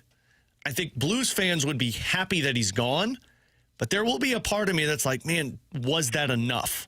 And it's only because you're trading him to a division rival. Like, I think if he was traded to Seattle for the 7th overall pick, I think I'd be singing a different tune. But he's going to Winnipeg. You're going to see a lot of them. What's that going to look like? But, man, you almost got a top prospect and a first-round pick, which essentially would have been a late first-round, early second-round pick from Buffalo. You almost got a top prospect for Colton Parayko, and I think people were pretty excited about it. You're going to get an 8th overall pick for Jordan Kyrou, which it's hard to say that's not a good return for what has been rumored the last couple of years and what teams were unwilling to part with. So if I got the 8th overall pick for Jordan Kyrou, I'd be a little skeptical of what it's going to look like long term, but I'd trust the scouting department to draft a guy that is valuable at an 8th overall pick. I would wonder, I would then do now why would they do that meme? Because you think they're going to package everything together to move up? I don't know. I don't know if it's to move up. I don't know if it's they're accumulating all these assets to make some kind of a significant trade. Because if you've got 8, 11, and 15, and 31, and you've got a bunch of young prospects in your system, man, not all those dudes could play in the Blues or play for the Blues over the next 3 to 5 years. Eventually, you're going to have to move some of that stuff out. That doesn't have to take place this offseason. It could be a situation where they make their picks at 8, 11, 15, and then you get into the season and maybe it's a deadline move. Maybe it's a next offseason move. But now suddenly you've got some real ammo. Let's say the 8th overall pick, they get one of those big-time defensemen, and then they get Ty Lawrence at number 11, and then they get one of the wingers at 15. Well, now you've got all of that coming through your system. You've also got Jiricek and Lindstein. You've got Cardinal. You've got everything that's already here at the NHL level. Now you've got a little bit of everything, regardless of what some other team wants in a trade. And if you hit right, you could potentially, by this time next year, be the best landing spot for whichever star player becomes available based upon your assets, so long as that player is willing to come. And that's what Doug always talks about. Like, teams don't care about numbers, they care about names. And once you put a name to that number, then everybody wants it. And look at where Chicago is at right now. Look at where San Jose's at right now. The reason people are talking about San Jose trading that 2nd overall pick is because they've stockpiled their system. They don't need that pick anymore. But Utah or Chicago. Chicago has been talking about, like, hey, we don't really need this pick, or if we want to move up, we could put assets together. Matthew Nyes, Brady Tkachuk, Jason Robertson. When you have names associated with 4 first-round picks or 3 first-round picks, however you view it, when a team's unable to re-sign a player or a player isn't happy where he's at, all of those assets that have names teams want, and that's how you make the big swing. So that's exactly what could happen. Kyrou could go for the 8th overall pick. You draft 4 players in the first round. A year from now, when Brady Tkachuk tells Ottawa, I'm not re-signing a contract extension, then that's when you call and say, well, we've got these 4 players that are in our system that have developed properly that everybody seems to want at that point. So that's how you have a successful run. He's Alex Ferrario. I'm Brandon Kiley. It's BK and Ferrario here on 101 ESPN. If you missed our conversation with Craig Button, that's a few pieces of it. It was about 15, 20 minutes long. Highly recommend checking it out after the show today on the podcast page, 101ESPN.com, and the free 101 ESPN app. You can check it out on YouTube as well. He was able to join us on the YouTube stream, youtube.com youtube.com/101ESPN STL. That is also where you can find the latest edition of the Redbird Report. It's ready to go over there. Nearly 4,000 of you have already done so. Appreciate each and every one of you for checking that out. Me and T-Bone each week talk for about an hour about your St. Louis Cardinals. So you can find that over on the YouTube page as well. youtube.com/101ESPN STL. Coming up next, you give us 4 different options. We'll tell you which one's got to go for One's Got to Go on 101 ESPN.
Good afternoon. My name is Eric Harkey with a Sports Center update brought to you by Universal Windows Direct. There is a NBA doubleheader as the NBA playoffs continue to roll on tonight with 2 Game 6s as the Pistons take on the Cavaliers tonight at 6 and the Spurs take on the Timberwolves at 8:30. Your Sports Center update was brought to you by Universal Windows Direct. You'll be saying, I love my windows.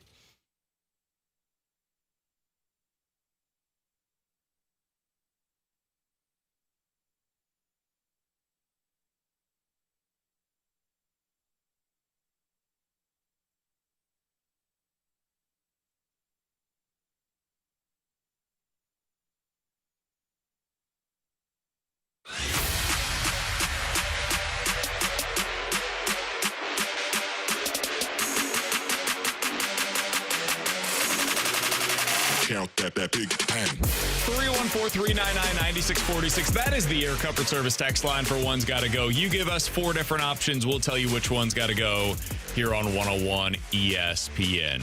From Andy Pants, One's Gotta Go car edition, Alex. Okay. Ford, Chevy, GMC, or Chrysler. American cars. I thought Waymo would be in there for me. I'm like, well, that one's got to go. Okay, so I drove a Ford. That was my first car, a Ford Tempo. When the speedometer went above 60, it stopped and it shook. I had a Ford Focus. Oh, it's kind of similar. Katie had a Ford Focus. Wasn't a big fan. So Chevy, Toyota, and then what was the other one?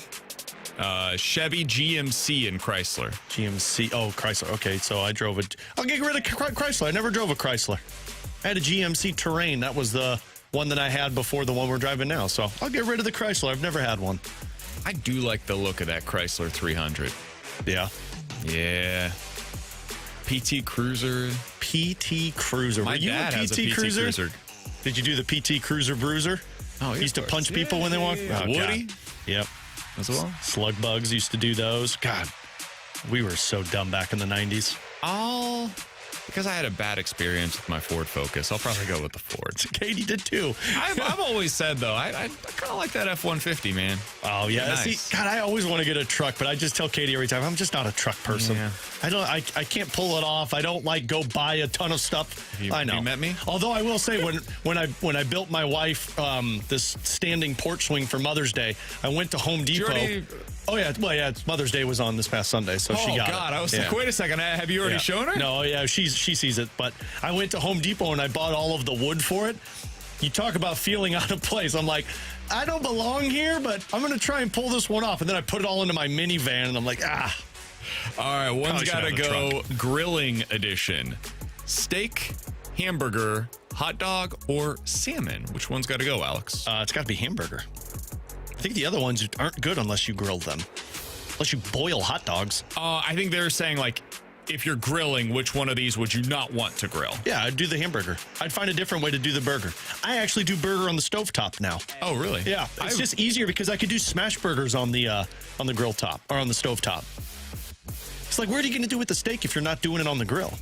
Sear it, put it in the oven? Oh, yeah, That's what they do at most restaurants. I don't like that. I like that one on the grill. Do you go to restaurants and get a steak? Yeah, I don't like it. What? I don't like it as much. You don't like going to a restaurant to get a steak? I like my own steaks. Then why do you order it? Because I want a steak. And we're out to eat. And I got to eat. I got to eat. Salmon. Oh, God. The people that put salmon in, like, the bags and then, like, cook them in the oven or steam them. Oh, God, that's nasty. Huh. And then hot dogs, the only way to eat it is on the grill. Salmon would be the one that I would say is probably the one that I would get off of the grill. I just think there's a lot of other ways that you can do salmon. I don't think I could eat salmon unless I grill it, where it's got that, like, the crispy side. Yeah, like, I got to have that. You throw it in the oven. You can air fry it as well. You get a little bit of that crisp on there. Yeah, that air fryer might be good. Yeah, there's other ways you can get that. All right, 314-399-9646. Judge my eating habits. Is the Air Comfort Service text line for One's Gotta Go. From the 573 One's Gotta Go drink edition. A beer, a margarita, a cocktail, or a shot. Dude, I'm 34 years old. I am done with shots.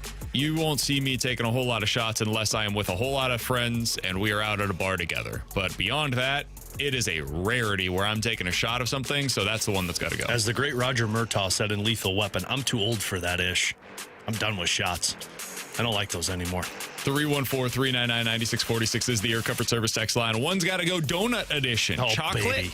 powdered, or glazed? Ooh, powdered. Powdered or nasty, and I hate how messy it is. Totally agree. It's disgusting. I don't mind the mess, but I just don't. I have no interest in eating powdered donuts. There's just something about the vision of somebody that's eating a donut and then has the powder all over their shirt and then just like this afterwards. Oh, no, I'm not about that. All right, Alex, I'm going to leave this one to you because you're more familiar with the individual players than I am. One's got to go NHL Draft Prospect Edition. Ethan Belkitz, Bjork, Daxon Rudolph, or Tynan Lawrence? Which one's got to go for you? I think I'd get rid of Daxon Rudolph in that scenario. And I'm going off of just the blue side of things here. I think Daxon Rudolph's going to be a good defenseman. I don't think he'll be anything more than like a second pair defenseman with some offensive upside. I think you got a lot of those guys. Like, I think Jiricek will be a better player. I think Mayu may be a better player. I think both Bjork and Ty Lawrence would be a dream get for the Blues at 11 because they've got number one center upside. It's just they're small. And then I really like this Belkes. I know people are skeptical of him, but he is 6'3", 206 pounds, and he is 18 years old. Like, imagine what that body turns into as he gets that grown man strength. And I think that is a necessary trait on this Blues team to have a big body that stands in front of the net. So Rudolph would go. 314-399-9646 is the Air Comfort Service text line from the 573. You have to be the priciest sports guys that I have ever heard. True. Yeah, maybe. That's very true. It's in play. That's why. I mean, I did build something with wood with my bare hands, so like, you can't call me that prissy, right? That's why we're on the middays. From the 636, one's got to go. Stan Kroenke hate, Cubs hate, Chicago Blackhawks hate, or Boston sports hate? Probably the Boston sports hate because the other one feels like it's just. Although, you know what? Like, I'm going to go Stan Kroenke hate. Yeah, here's the reason why. Say. The other ones are fun. Yeah. There is fun with hating the Cubs. There's fun with hating the Blackhawks. There's fun that can come with hating the Boston sports teams. There's nothing fun with the Stan Kroenke stuff. Yeah. At this point, it's been, almost a decade, I guess. It's been over, hasn't it? 2015, wasn't it? Yeah, I guess it had. Wow. Yeah, it's been over a decade. There's nothing fun about hating the Rams. No. Now, if you dislike Stan Kroenke, I totally get it. I don't blame you for it. And if you, truly hate him, again, I don't blame you at all. He deserves all of that. But the other stuff is sports hate where there's some fun to it. There's nothing fun with the Stan Kroenke stuff. That's kind of where I was at. And it's when I said, the Boston, but then it's like, man, it's fun chirping Boston Bruins fans and Red Sox fans. it's just kind of old now with the Kroenke. Like, look, there's still hate in terms of the Rams being taken away and him acting as if a St. Louis legend himself. But, like, it's just old by now. Like, yeah, it sucks, and I don't like reliving it that you took it away, and let's just move on from it. But I'll actively root against teams he owns. Like, I love rooting against the Colorado Avalanche because it's nice to see him lose. It's just the Rams hate is just kind of old by now. He's Alex. I'm BK. It's BK and Ferrario here on 101 ESPN. We'll hit the rewind coming up next.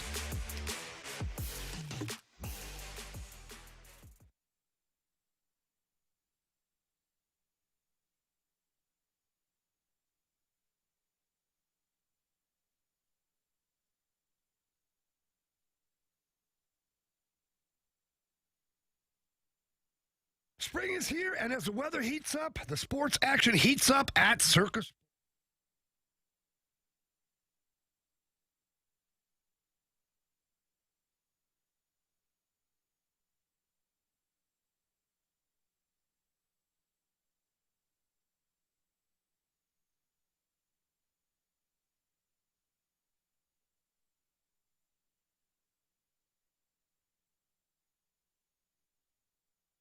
Hey, it's BK, and it is time for you to unlock your inner champion. The place to do so is with my friends at Victory Men's Health. It is an incredibly easy process, and let's be honest, if they can do it for me, they can sure as heck do it for you as well. Check them out today online at victorymenshealth.com. When you get over there, you can read about all of the services that they can provide for you, whether it's low testosterone symptoms that you've been dealing with, maybe it's weight loss goals that you're trying to meet. You book that first appointment today, and you will be on your way to unlocking your inner champion.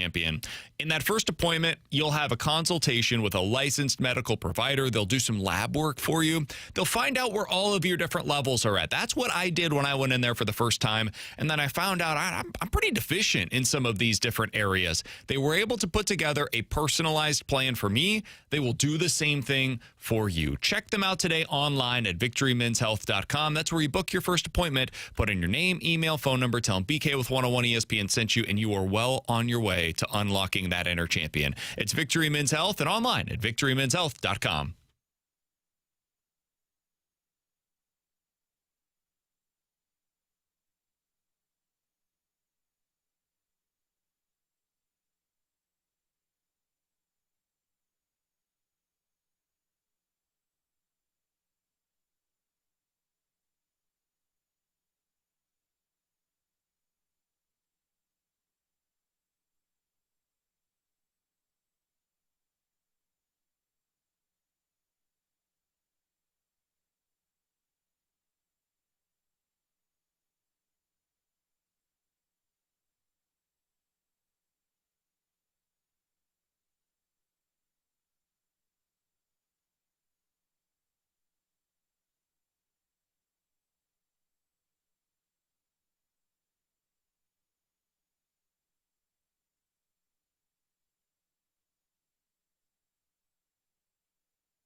If you guys missed any of the show, man, it's been a long one. It's been a long day. Oh, boy. It's 1:47. Your time check brought to you by Clarkson Jewelers, an officially licensed Rolex jeweler. How does TMA do that? I guess not all of them do, to be fair.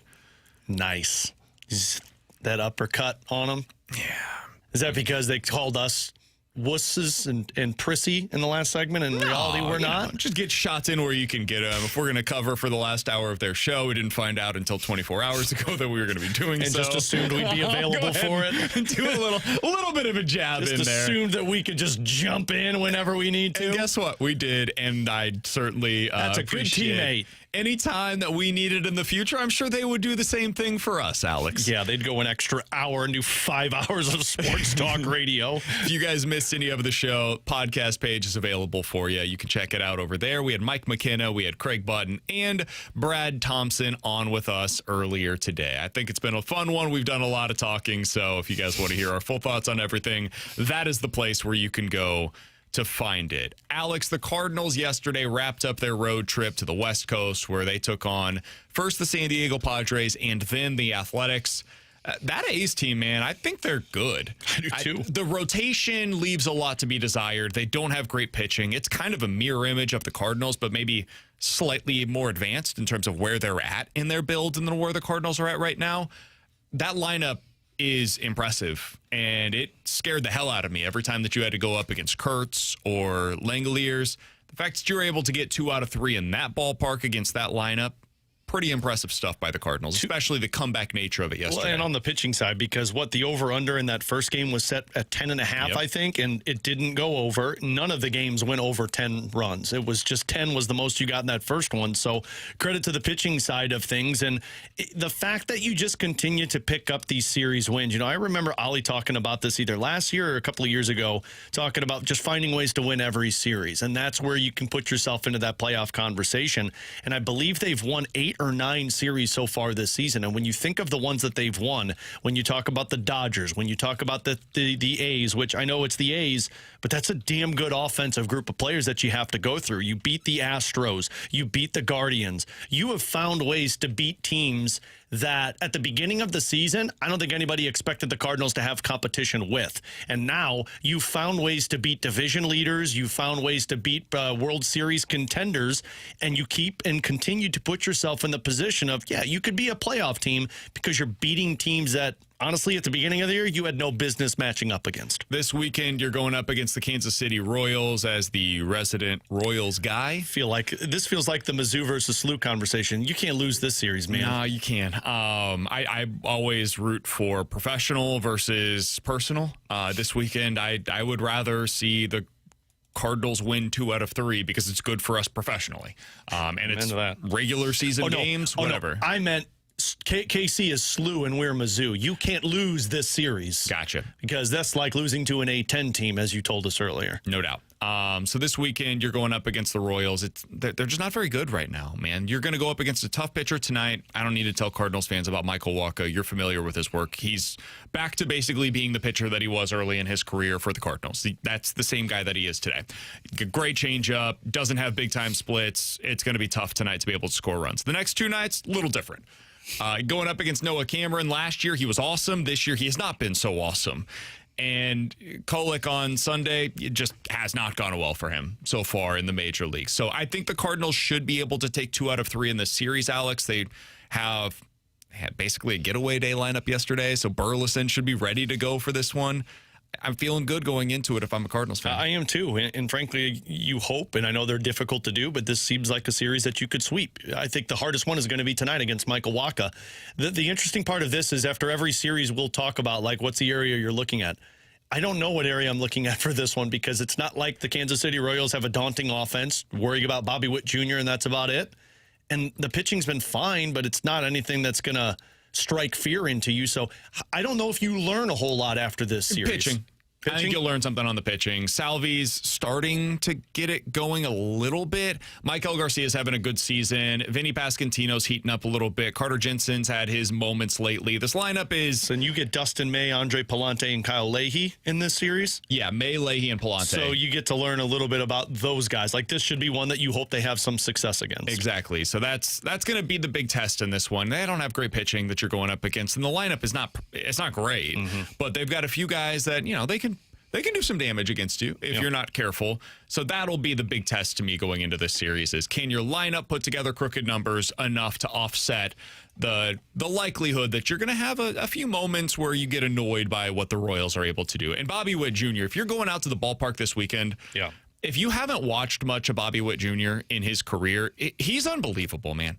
Like, genuinely one of the most fun players to watch in the league. It's a consistent 25 to 30 home run player that steals 30-plus bags, maybe plays the best defense of any shortstop in Major League Baseball right now. He's a true all-around player, and he's putting together a remarkable season so far this year. He's already got 13 stolen bases in the first 45 games of the year.